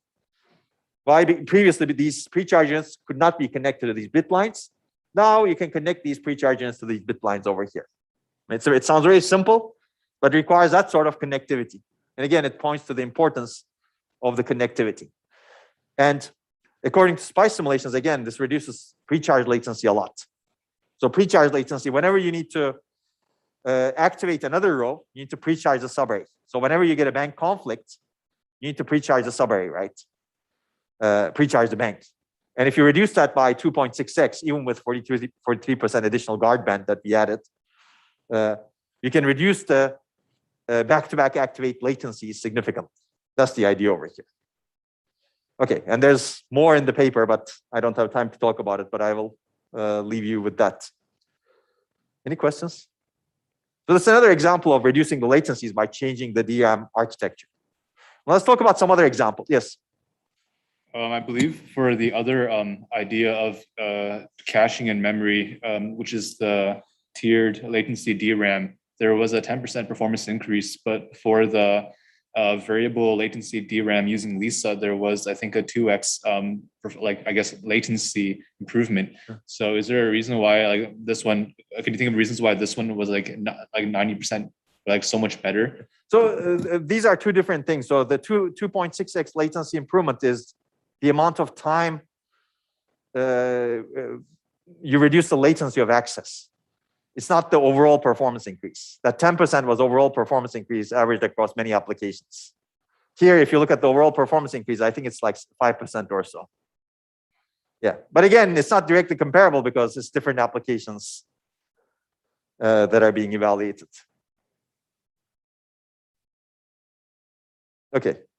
Okay, let's talk about some other ideas. I'm going to go through some of these relatively quickly, but these are all examples of ideas that once you break free of the thinking that DRAM or memory should be designed just for capacity, these are ideas that can enable lower latency with little cost to capacity. So this is actually an idea that was published in ISCA in 2019. It's called CROW, copy row. And it actually also handles multiple things in a sense. If you actually have this sort of substrate, you can do multiple things with it. And this paper talks about handling access, reducing access latency, refresh overhead, and also vulnerabilities like RowHammer. So if you look at conventional DRAM, the subarray looks like this, and we already discussed this. The idea looks like this basically. You don't have only regular rows, but you also have some copy rows over here. And you just have two decoders. There is no isolation transistors over here. So it's a small improvement, but it makes a big difference because the overhead is much lower in this case. So let's see how you can do row copy. You can use row clone to do the row copy over here, right? If you have two decoders over here. And you can do multiple row activation. Well, I guess for row clone, you don't need to have two decoders technically, but now you can do multiple row activation, right? So for row clone, okay, let's do this basically. Sorry about that. Somehow the animation is not working very well. Okay, so let's take a look at, you want to activate this row. You bring the data into the sense amplifiers, and then you activated another row. You now have a copy of this row, right? So the green row is copied in two places. We know that, right? Now, you can actually reduce the latency of access to this green row by doing multiple row activation, meaning in the next access to the green row, now it became the yellow row over here, you activate both of these rows that contain the same data, and that makes the charge sharing process much faster because now two cells are driving the same bit line as opposed to one cell, and both those two cells are much stronger than one cell. So this multiple row activation is what reduces latency over here. Does that make sense? In this case, you eliminate the isolation transistors. The benefits of latency is not coming from the bit lines being shorter, but the benefits of latency is coming from two rows being activated concurrently, and they happen to have the same data. Okay, so there are many use cases. Again, I'm not going to go through this. This could be used as a cache. This could be used to reduce refresh overhead. So somehow you figure out one of the rows is weak, you remap it to a strong row in the copy row area. And this could potentially be used to also, and after that, of course, once you remap it, you access it only the strong row, and you can reduce the refresh period that way, refresh frequency that way. And the paper also talks about a mechanism for protecting against RowHammer by mapping hammered rows, basically by detecting hammered rows and remapping them to strong rows over here. Not necessarily strong rows, but remapping them once in a while to the copy rows, if you can do that. Of course, the paper doesn't evaluate that in detail. But I think this sort of mechanisms are interesting because they can enable multiple different solutions with a single substrate. Okay, and if you look at the results are actually quite good also. But again, it comes with DRAM area overhead, right? So the performance comes from, again, latency reduction or refresh reduction, but the area overhead is there. So you need to give up a little bit from the cost mindset. And the cost is also not only in the chip area, but also in the memory controller. But also you lose some DRAM capacity, right? Because you could always argue that you could use these copy rows or the near segment in tier D latency DRAM case as your part of your main memory, whereas we're not using them as part of your main memory over here. Okay, that's another paper. Let me give you another paper. I'm going to go into a little bit more detail over here. I like this idea a lot, actually, but let's take a look at it. This was published in last year's ISCA. And feel free to interrupt me with questions, by the way, because I'm going relatively quickly. So all of the other papers are interesting, I think, but what they lack is some configurability, meaning sometimes you want high capacity, sometimes you want low latency, and those demands may change over time. And all of these works actually make static capacity latency trade-offs at design time, right? So they're very hard to adapt to capacity and latency demands dynamically.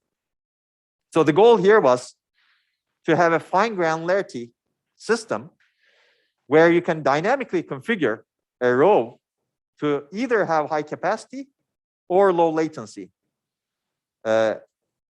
if you desire to do it online dynamically. So clearly this is a harder problem, right? So how do you do that? Maybe you guys have ideas. So the idea is this, basically: capacity latency configurable DRAM. And there are two modes for each row: max capacity mode and high performance mode. And you can, if desired, you can dynamically switch between them. The paper doesn't talk about dynamic switching, but the paper introduced a substrate that can enable that sort of dynamic switching. And the idea is to have somewhat dynamic configurability. Basically, there are connections between the bit line and sense amplifiers, and you dynamically optimize those connections. And we'll take a look at how to do that. And we're going a little bit more into detail in DRAM architecture that I didn't necessarily want to go into in the previous works. But in this work, if you look at the DRAM architecture today, it's called an open bit line architecture, actually. Why is it called an open bit line? Because you have a bit line over here. It's connected to a sense amplifier, and the other end of the bit line is open, meaning it's not connected to anywhere today. So this bit line is sensed by this sense amplifier. This next bit line next to it is sensed by the bottom sense amplifier. Its top is not connected to anywhere. And one of the reasons for this, there are multiple reasons for it, but one of the reasons is to actually pack these cells such that they can match the width of the sense amplifiers over here. Again, I don't want to go into a lot of detail. There's a lot of circuit level detail over here as to why you design it this way.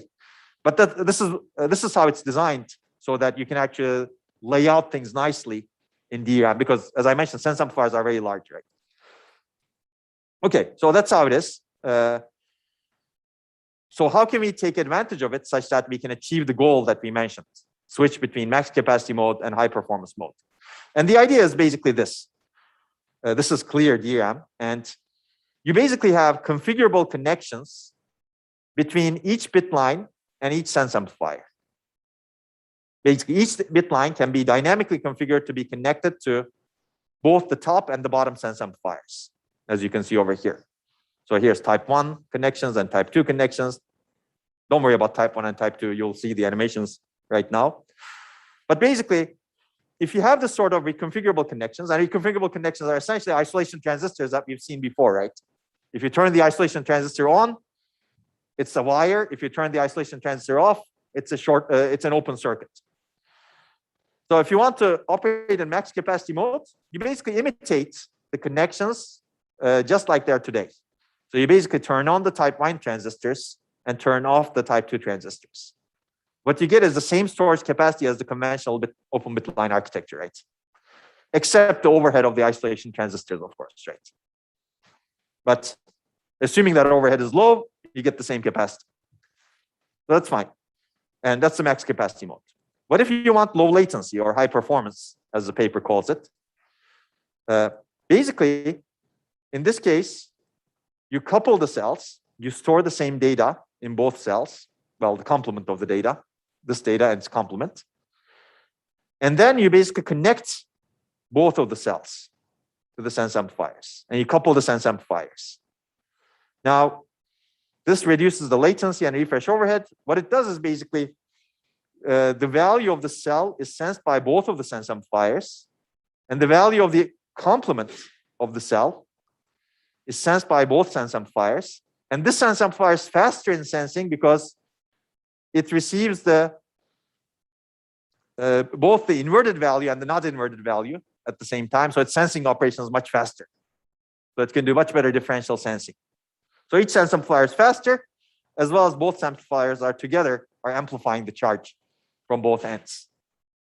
Does that make sense? So you're basically maximizing the speed of how fast you can turn on the sense amplifier because you have a lot more charge.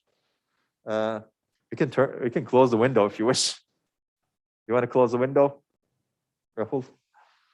Or push it a little bit? Yeah.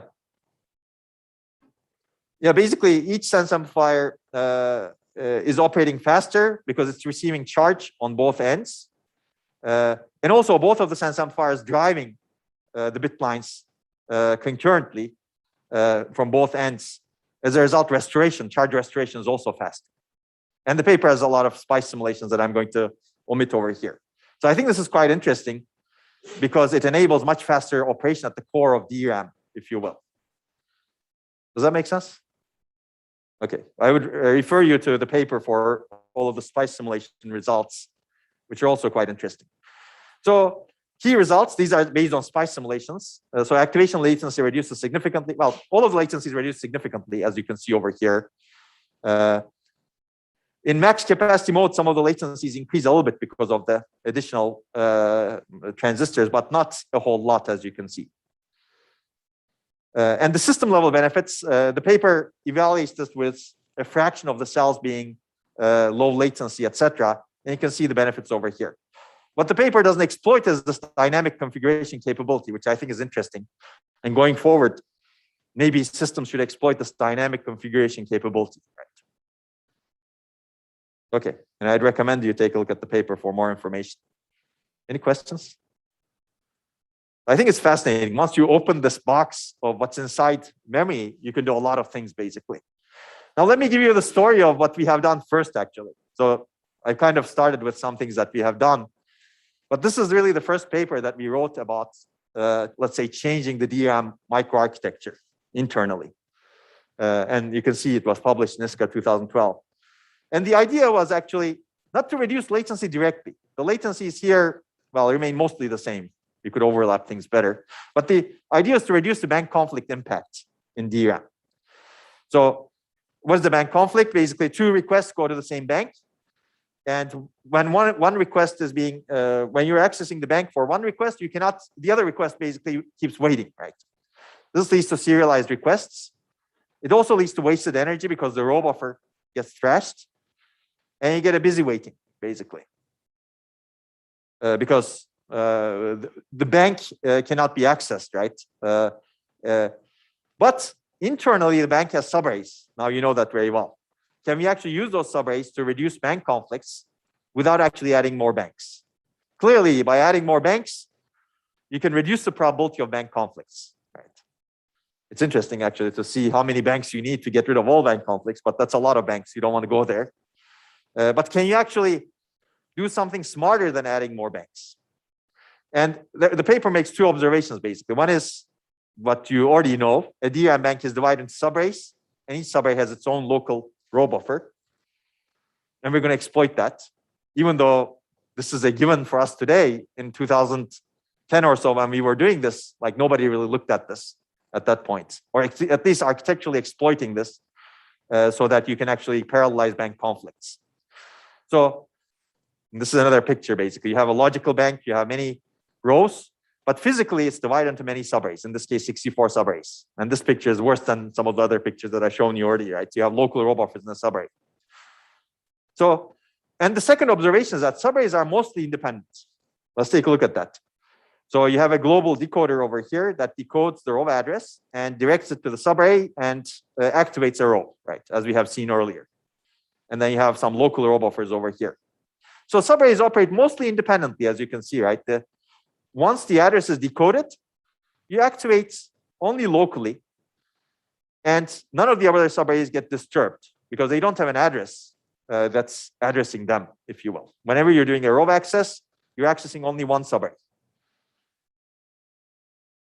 Except there are some global structures that subarrays share. For example, you send an address, and that global decoder is shared by the subarrays, and the global row buffer, the bank I/O logic, is also shared by the subarrays, right?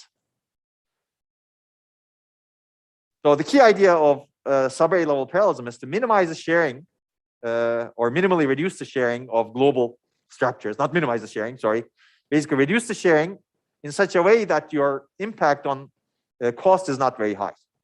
But you can enable concurrent accesses to the subarrays at the same time.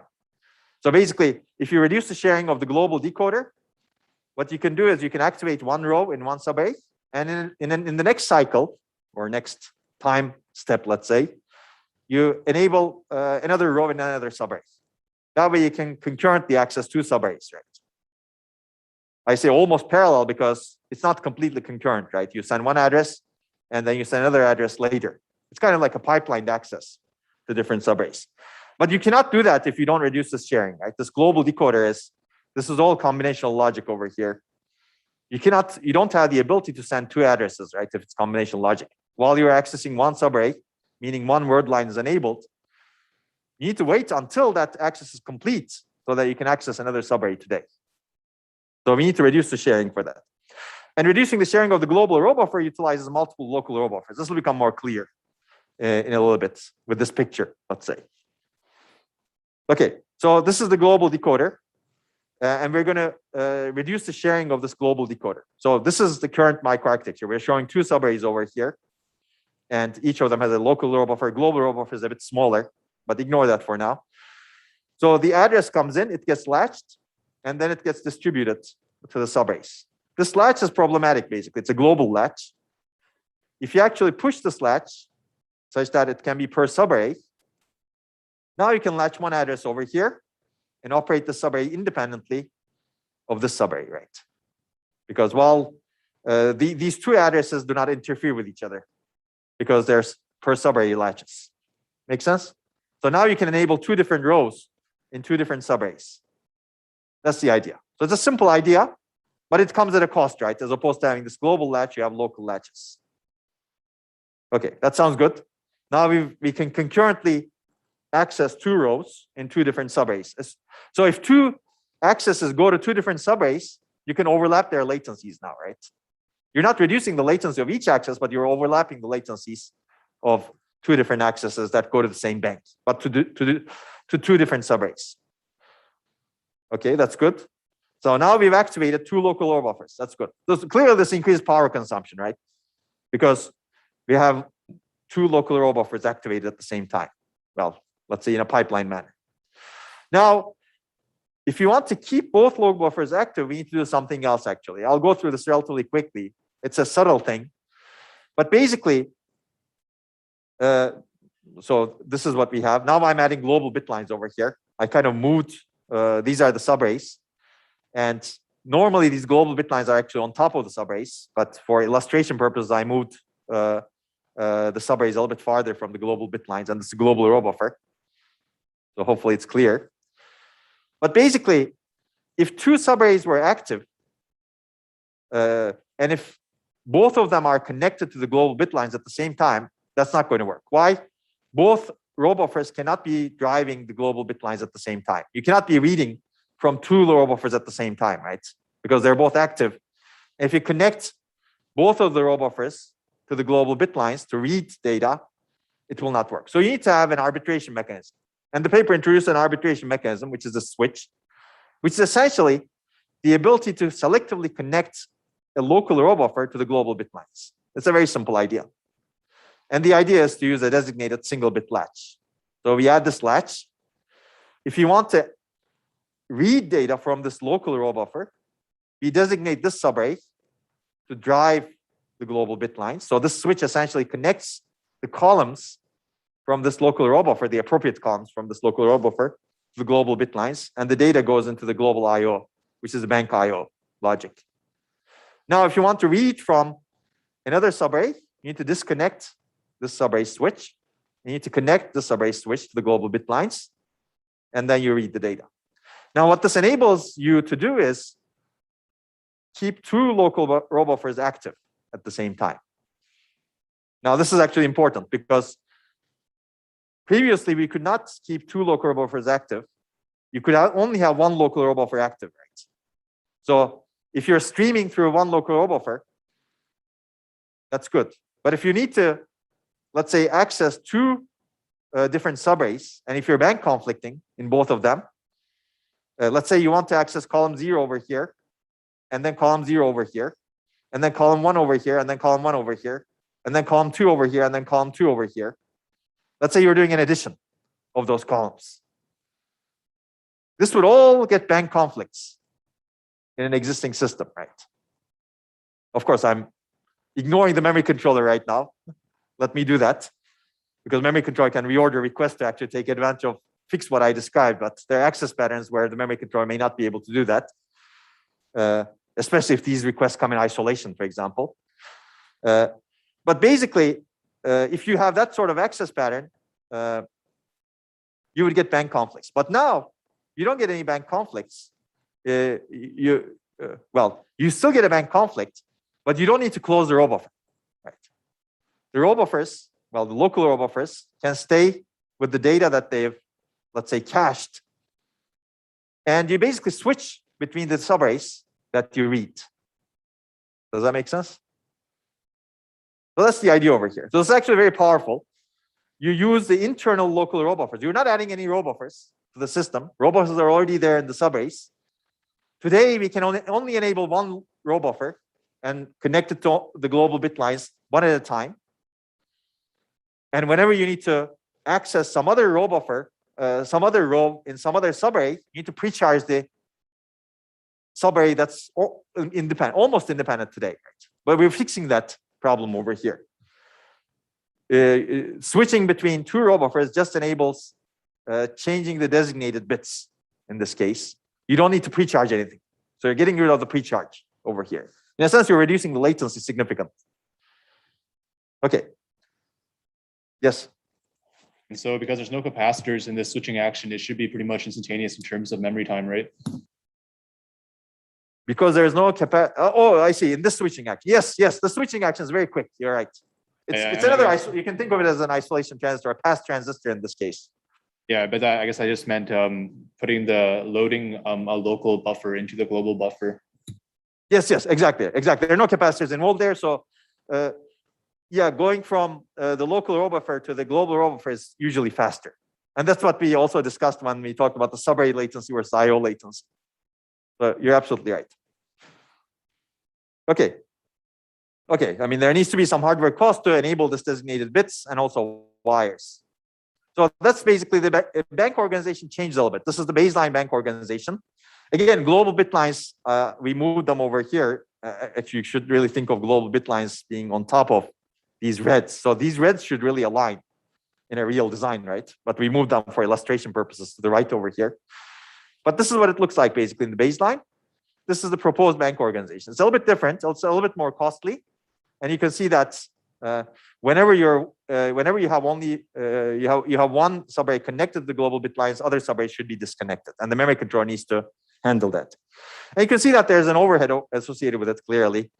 In our design, we thought it was 0.15%. Some other people claim that it's higher.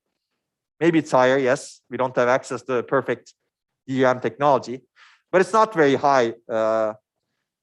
It's not too high, let's say.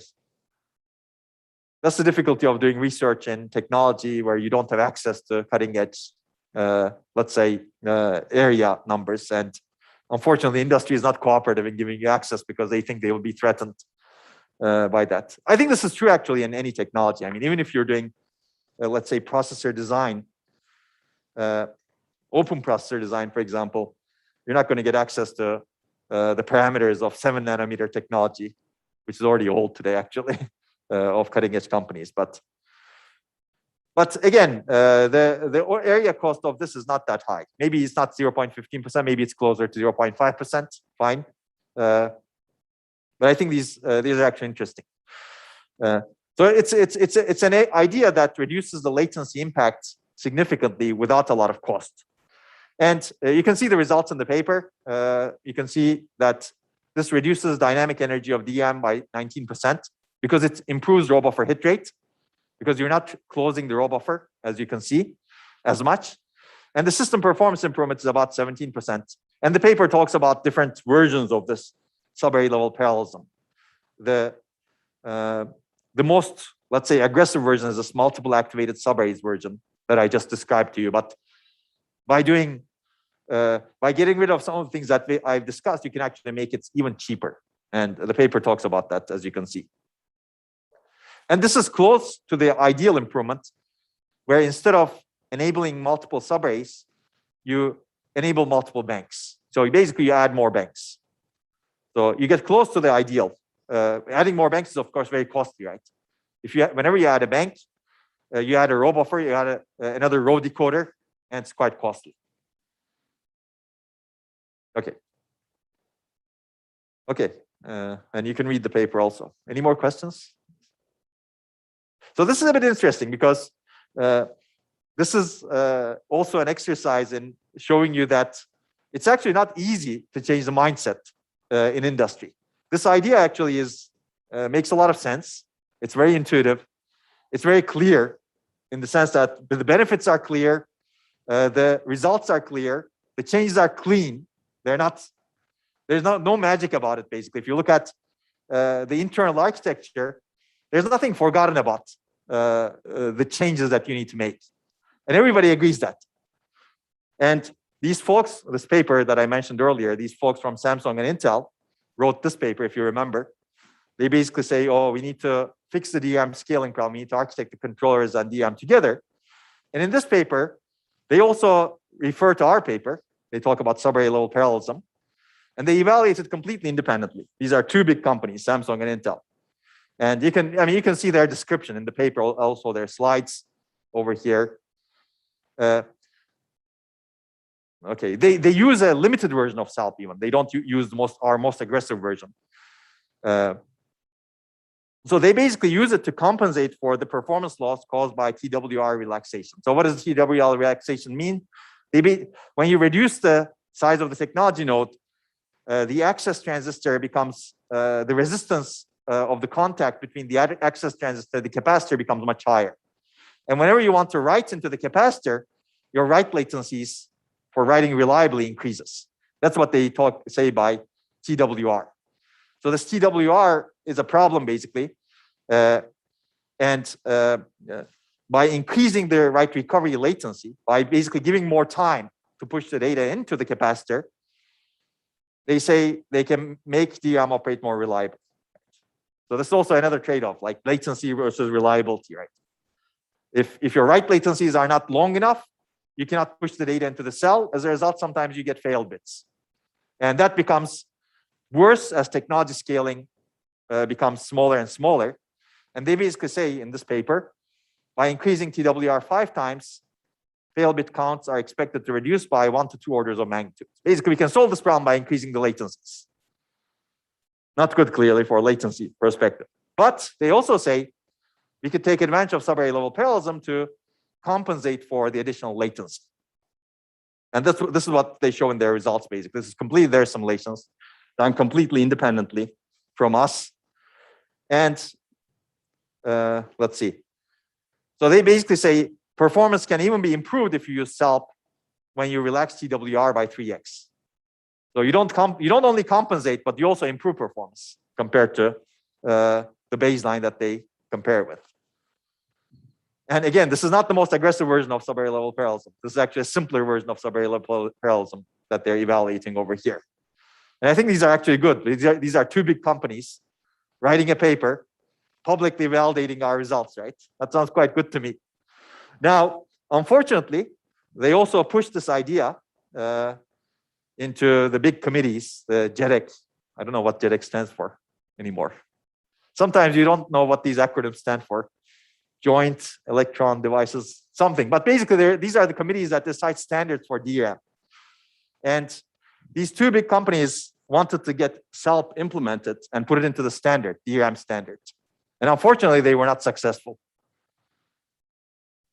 It's a bit unfortunate because, and this is one of the reasons why I say these DRAM interfaces are limiting innovation. Basically, we have the standard interface, and some ideas clearly make sense. There are clear results, and even big companies push for it. But then the ideas get rejected because there's this political committee consisting of, I don't know, maybe hundreds of companies. Not hundreds, it's not that big, but consisting of many companies. Some of them are memory controller manufacturers, some of them are small, some of them are big. And they cannot agree that they want to do this. Yes. But if Intel and Samsung think it's a good idea, why don't they just cooperate and build such a... Yeah, so that's an excellent question. I think that's the kind of boldness that we need in industry going forward. Basically, people need to break out of these standards, in my perspective. I think the standards have some benefit, but if they're limiting innovation, it's time to break out of the standards. Now, they did not do that. They wanted to be, I guess, good players at that time. I mean, standards have the benefit of everybody can use those standards, right? But yeah, sometimes it's a good idea to break the standards if you want to really push forward. And that's what happens, right? When you break the standards, like with the GPUs, the evolution of GPUs, there was no standard, right? They created the standards over time. And even then, right now, it's not clear. There's, in some parts of the GPUs, there are not clearly defined standards even right now, right? And that has enabled a lot of progress and innovation. But the advantage over there was no standard to begin with. But here, there's a very well-established standard that people have been working for, let's say, 30 years. And changing that is sometimes much harder. That's a very good question, I think. I think, yeah, bold companies and bold people should break the standards. But there's a downside of this long history of how computing, how the standard has been evolved, basically. Yeah. I think it's a good story in the sense that the idea that we propose is clearly validated, right? And people agree that this is a good idea. The reason it got shut down was basically the usual reason, cost. I don't want to add more cost to keep, for example, one of the reasons was, I don't want to add cost to keep track of subarrays in my memory controllers. Some companies that are afraid of getting out of business because they cannot sustain that are clearly conservatively minded, right? And this may be a reasonable perspective from their local perspective because they don't want to get out of business, perhaps, because somebody is going to do a much better job than their memory controllers. But from the global progress perspective, I think it's terrible. In the end, you have to pay the cost to actually get to a better point, right? There's nothing that comes for free, frankly. If there's a good idea, you have to pay the cost. And that's exactly why I think basically these standards and the memory interfaces that we have today and the bureaucracy that we've added to decide what goes into that interface, what comes out of that interface is really reducing progress and actually slowing down progress a lot today. This is true for especially the memory interface, DRAM interface, and many people complain about it. It's not just us, actually. A lot of people in industry also complain about it. But there's unfortunately bureaucracy. Human beings are actually very good at creating bureaucracy, in my opinion. And sometimes bureaucracy takes a life of its own, and it dominates human beings' lives. And I think human beings don't recognize that very well. This is a perfect example and perfect personal example as well as a scientific example, in my opinion, where we've created some bureaucracy and that's really dominating our lives and it's really limiting our progress going into the future. But there are many other examples from life that I can give that I don't want to give right now. Okay, yes. Just make sure I understand that previous paper. So like it said that it reduced its essentially increased like the amount of time allocated for the capacitors to charge during a read or write operation by 3 times or so. And by doing so, decreased the error rate by 1 to 2 orders of magnitude.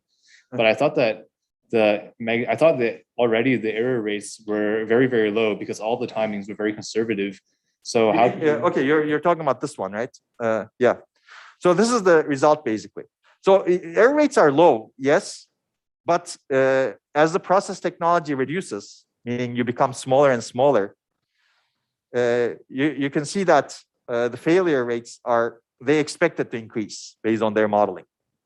Yeah. So this is essentially to say like in the future, if we were to, so this is essentially a study on how we'll fix scaling in the future. Exactly. This paper is all about scaling, actually. That's one of the reasons I recommend it. But yes, it's expected to increase. Today may be low, but with smaller technology nodes, it's going to increase according to them exponentially, basically. Yeah. Okay, and so if you are able to reduce the error rate by 3x, does that sort of mean you can also reduce the area of the capacitors by 3x, I guess, and thus increase the capacity? No. It's not related to the area of capacity. It's really about the resistance between the access transistor and the contact with the capacitor. So basically, as technology nodes become smaller, that resistance increases. As a result, if you keep the same latencies, writing into the capacitor becomes less reliable. Yeah. I guess I was just wondering if that, if like sort of like that decreasing reliability was linearly correlated with decreasing the area, or I guess improving the compactness with which you can pack the cells. Yeah, it's certainly correlated. Yes, it's certainly correlated with the area because that resistance increases because of the small area. Yeah, there's certainly correlation. Yeah. Okay, I think you have a good reason to read the paper now. Okay, let's see.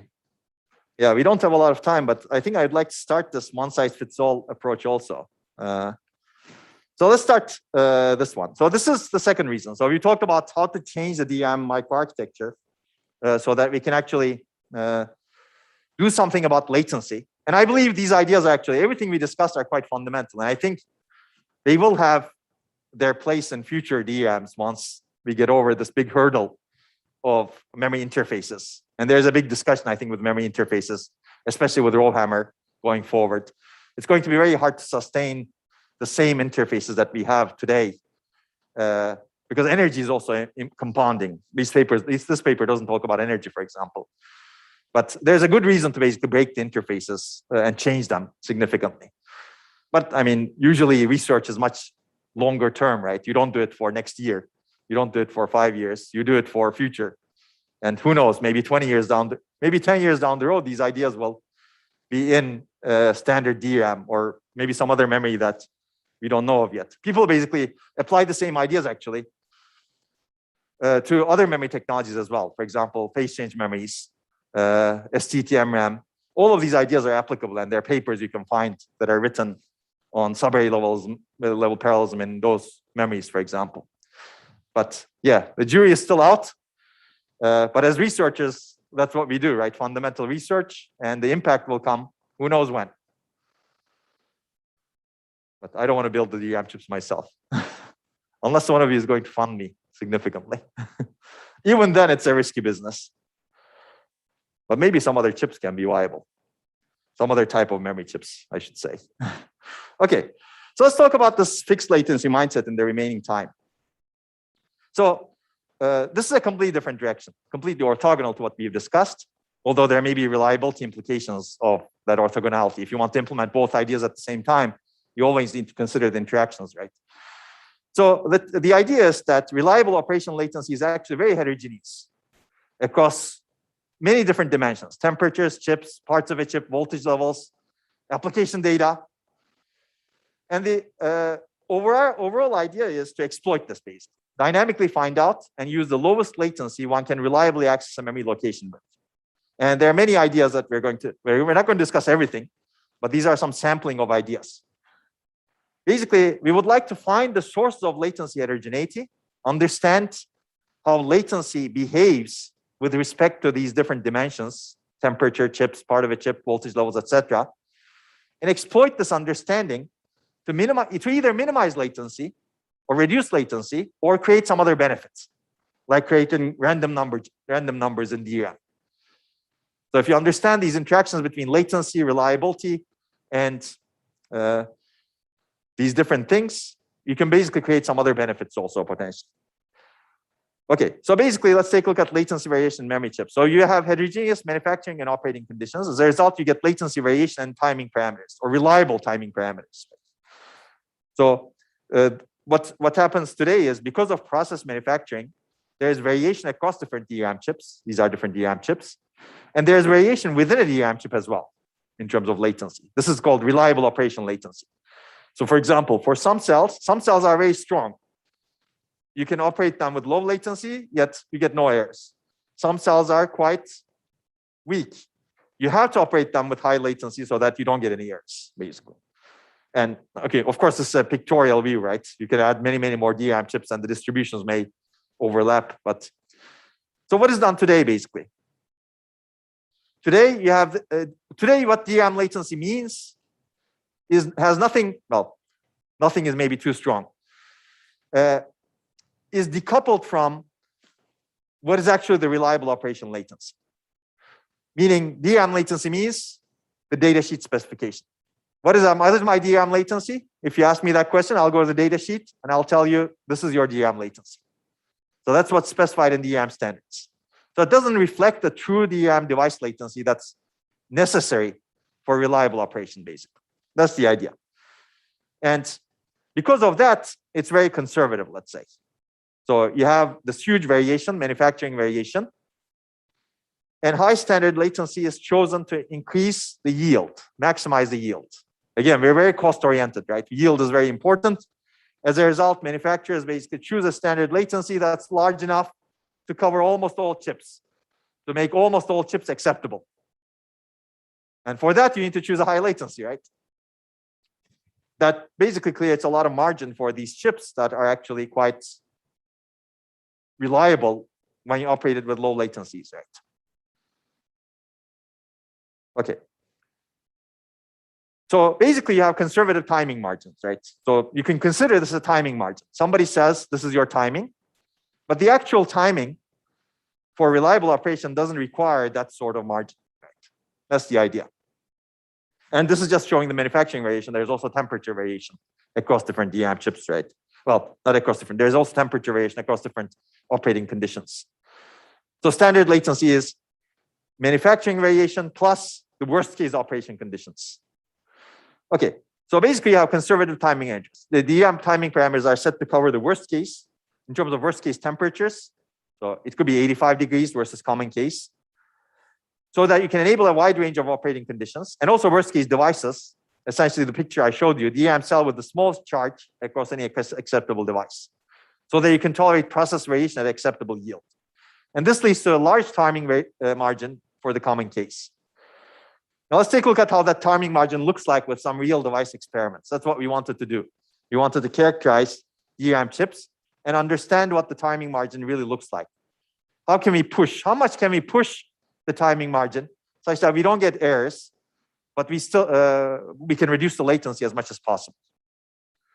And okay, I've already covered this, but we're going to look at these three types of latency: sensing, restoration, and pre-charging. So if you look at how things behave whenever you access a cell, when you activate the cell, soon after that, the sense amplifier turns on after charge sharing. And then the sense amplifier amplifies the charge, right? So this is sensing. When sense amplifier starts restoring, driving, it's called restoration. In theory, whenever the cell charge becomes over some margin, it doesn't have to be 100%. It could be, I don't know, some margin, noise margin level. You should be able to access that cell, right? In theory. But in practice, there's a margin added to it. And that margin is large, basically. So why do we need the extra timing margin? We've already discussed this, so I'm going to go through this quickly. Process variation and temperature dependence. Process variation, DRAM cells are not equal. And clearly this leads to extra margin for a cell that can store a large amount of charge. A cell that can operate fast without reliability issues basically gets penalized, let's say, because you access it with high latencies. Temperature dependence is similar, basically. We will see that. So ideally, all cells are equal. Ideally, I mean, but we know that manufacturing variation exists and everything is different, right, in manufacturing. Whenever you see manufacturing, this is always the case. There's always variation based. There's no two things that are exactly the same, especially at nanoscale dimensions. So same size, same charge, same latency. But reality looks like this: different size, different charge, different latency, basically. And I'm going to designate that as largest cell versus smallest cell, basically. Large doesn't mean large necessarily, but large means you have a lot of charge so that you can access it fast. So you have a large variation in cell size, large variation in charge, as a result, large variation in access latency. Let's go into a little bit more detail. This is actually what DRAM looks more like compared to what we have seen before. The capacitor looks like this. It's like a building. It's actually very heavily etched into the silicon. And then there's a contact, and there's a bit line, and there's the access transistor. This is a different view. And this is how the access happens, basically. Charge goes through the access transistor to the bit line, right? So there are three things over here that affect latency: cell capacitance, contact resistance, which affects the write latencies like we discussed earlier, and the transistor performance. And those all affect your latency. So a small cell means it's basically defective in a combination of these. A small cell can have small cell capacitance, high contact resistance, and low transistor performance. As a result, it's slow. Okay, I already discussed that. So as a result, it needs high access latency. A large cell, from our perspective, is exactly the opposite, basically. It can be accessed quickly. Okay, so temperature depends. Let's talk about the, I think we already discussed the process variation, but this is exactly where the process variation is coming from. So temperature dependence, essentially at high temperatures, DRAM leaks more charge. You know that very well. And that leads to extra margin for cells that operate at low temperature. So at low temperature, because you're specifying the latency in the worst case conditions, meaning high temperature, if you're operating at low temperature, extra margin that you put in, because you had small charge at high temperature, is not going to be applicable, right? So if you're operating at low temperature, you have a lot of charge. As a result, you can access the cells much faster. Okay, let's take a look at this. This is room temperature, cold. This is hot temperature. At room temperature, you have small leakage. At hot temperature, you have high leakage. And cells store small charge at high temperature and large charge at low temperature. So that's true for all cells, basically. As a result, you get large variation in access latency. If you determine your latencies based on hot temperature, you're really penalizing yourself at room temperature. That's the idea. So this leads to the idea of temperature-dependent latencies, right? And this is actually not a big jump in a sense, because today we have temperature-dependent refresh. DRAM chips themselves, based on temperature sensors, determine the refresh rates together with memory controllers. Right? At high temperatures, the refresh rate is much higher. At low temperature, refresh rate is much lower. Basically, the idea here is going to be that at high temperature, latencies can be higher. At low temperature, latencies can be lower. So it's not a huge conceptual jump either, right? Okay, but basically, DRAM timing parameters are dictated by the worst case today. We've discussed this already. The basically smallest cell or the slowest cells, let's say, in all DRAM products, operating at the highest temperature. As a result, you get large timing margin for the common case. And the idea in this paper is, again, very simple. Optimize DRAM timing for the common case. Don't do it for the worst case. What is common case? Current temperature, current DRAM module. Figure out what's happening at this point in time and change your timing parameters to adjust for it. That's it.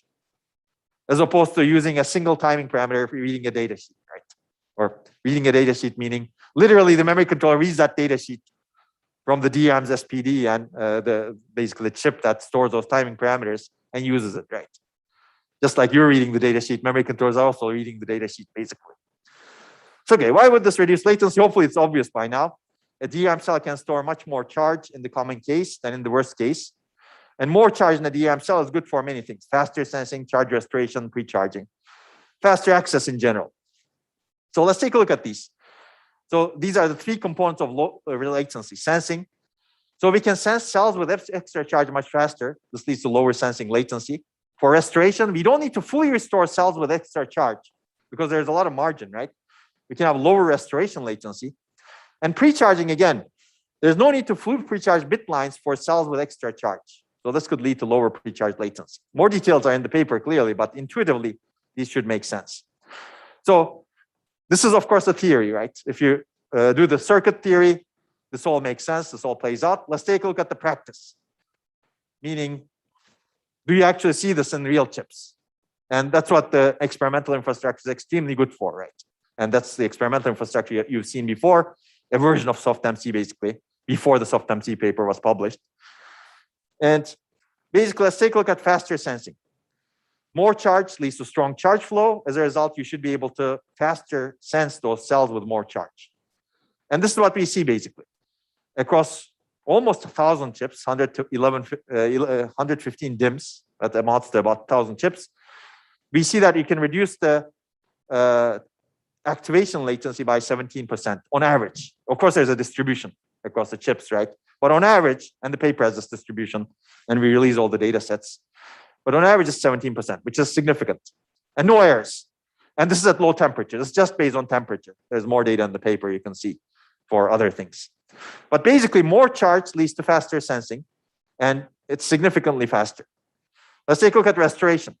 If you have less charge, you have basically at low temperature, you have less leakage, clearly. You have extra charge.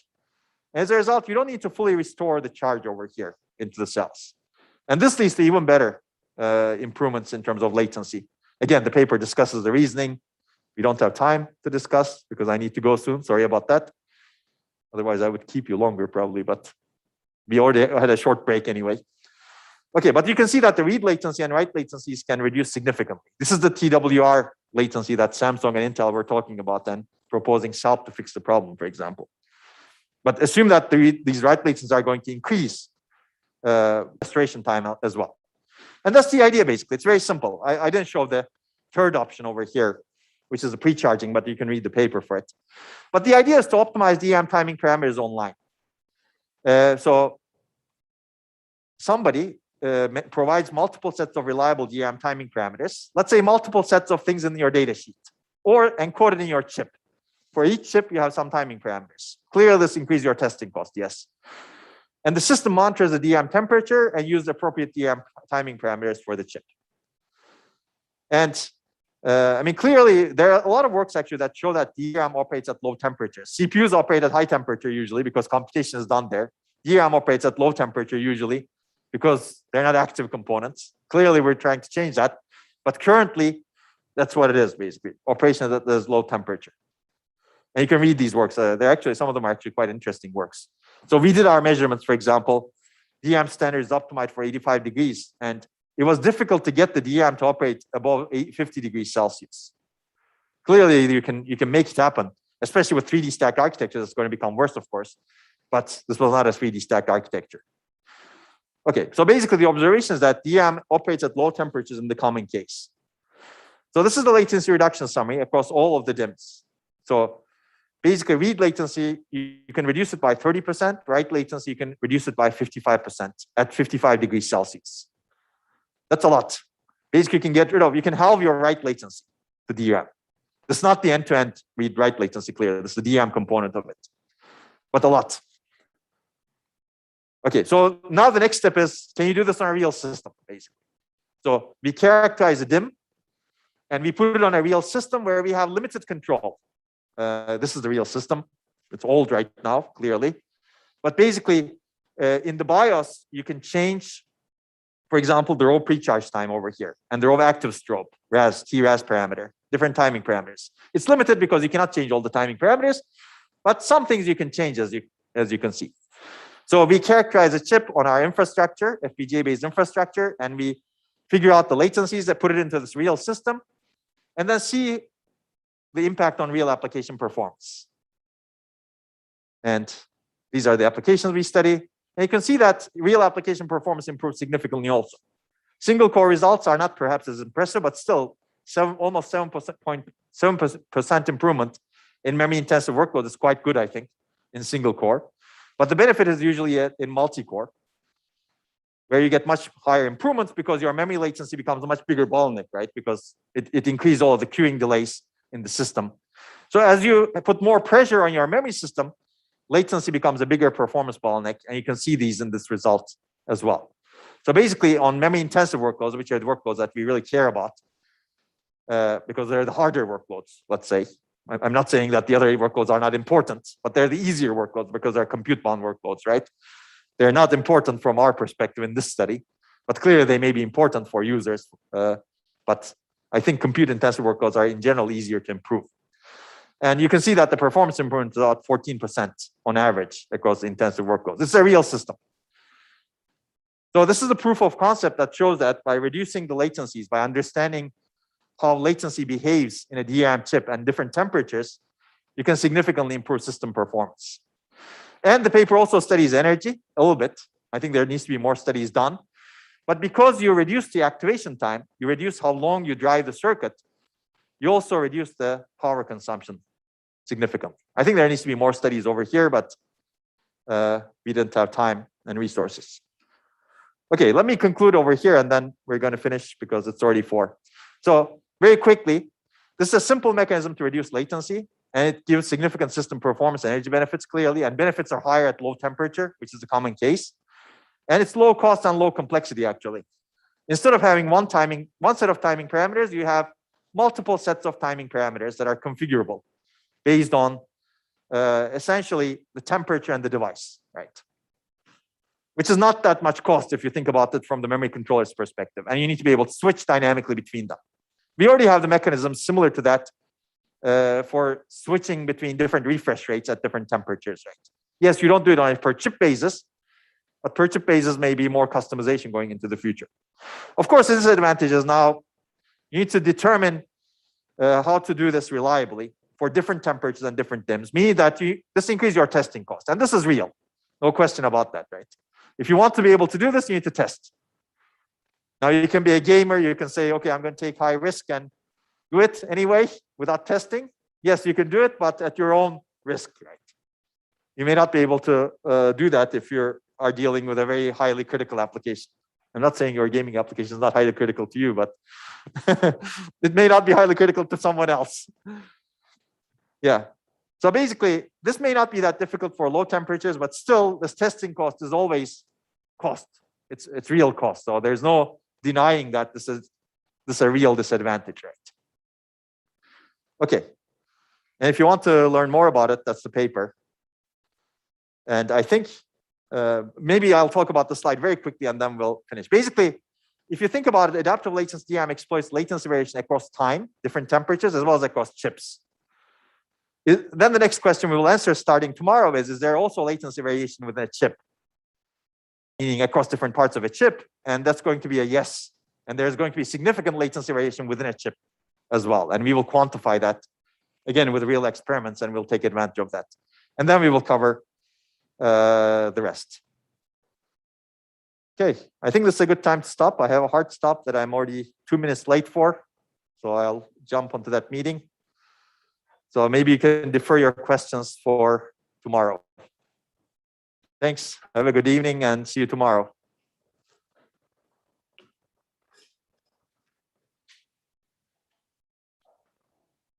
Let's see. I will stop my sharing over here.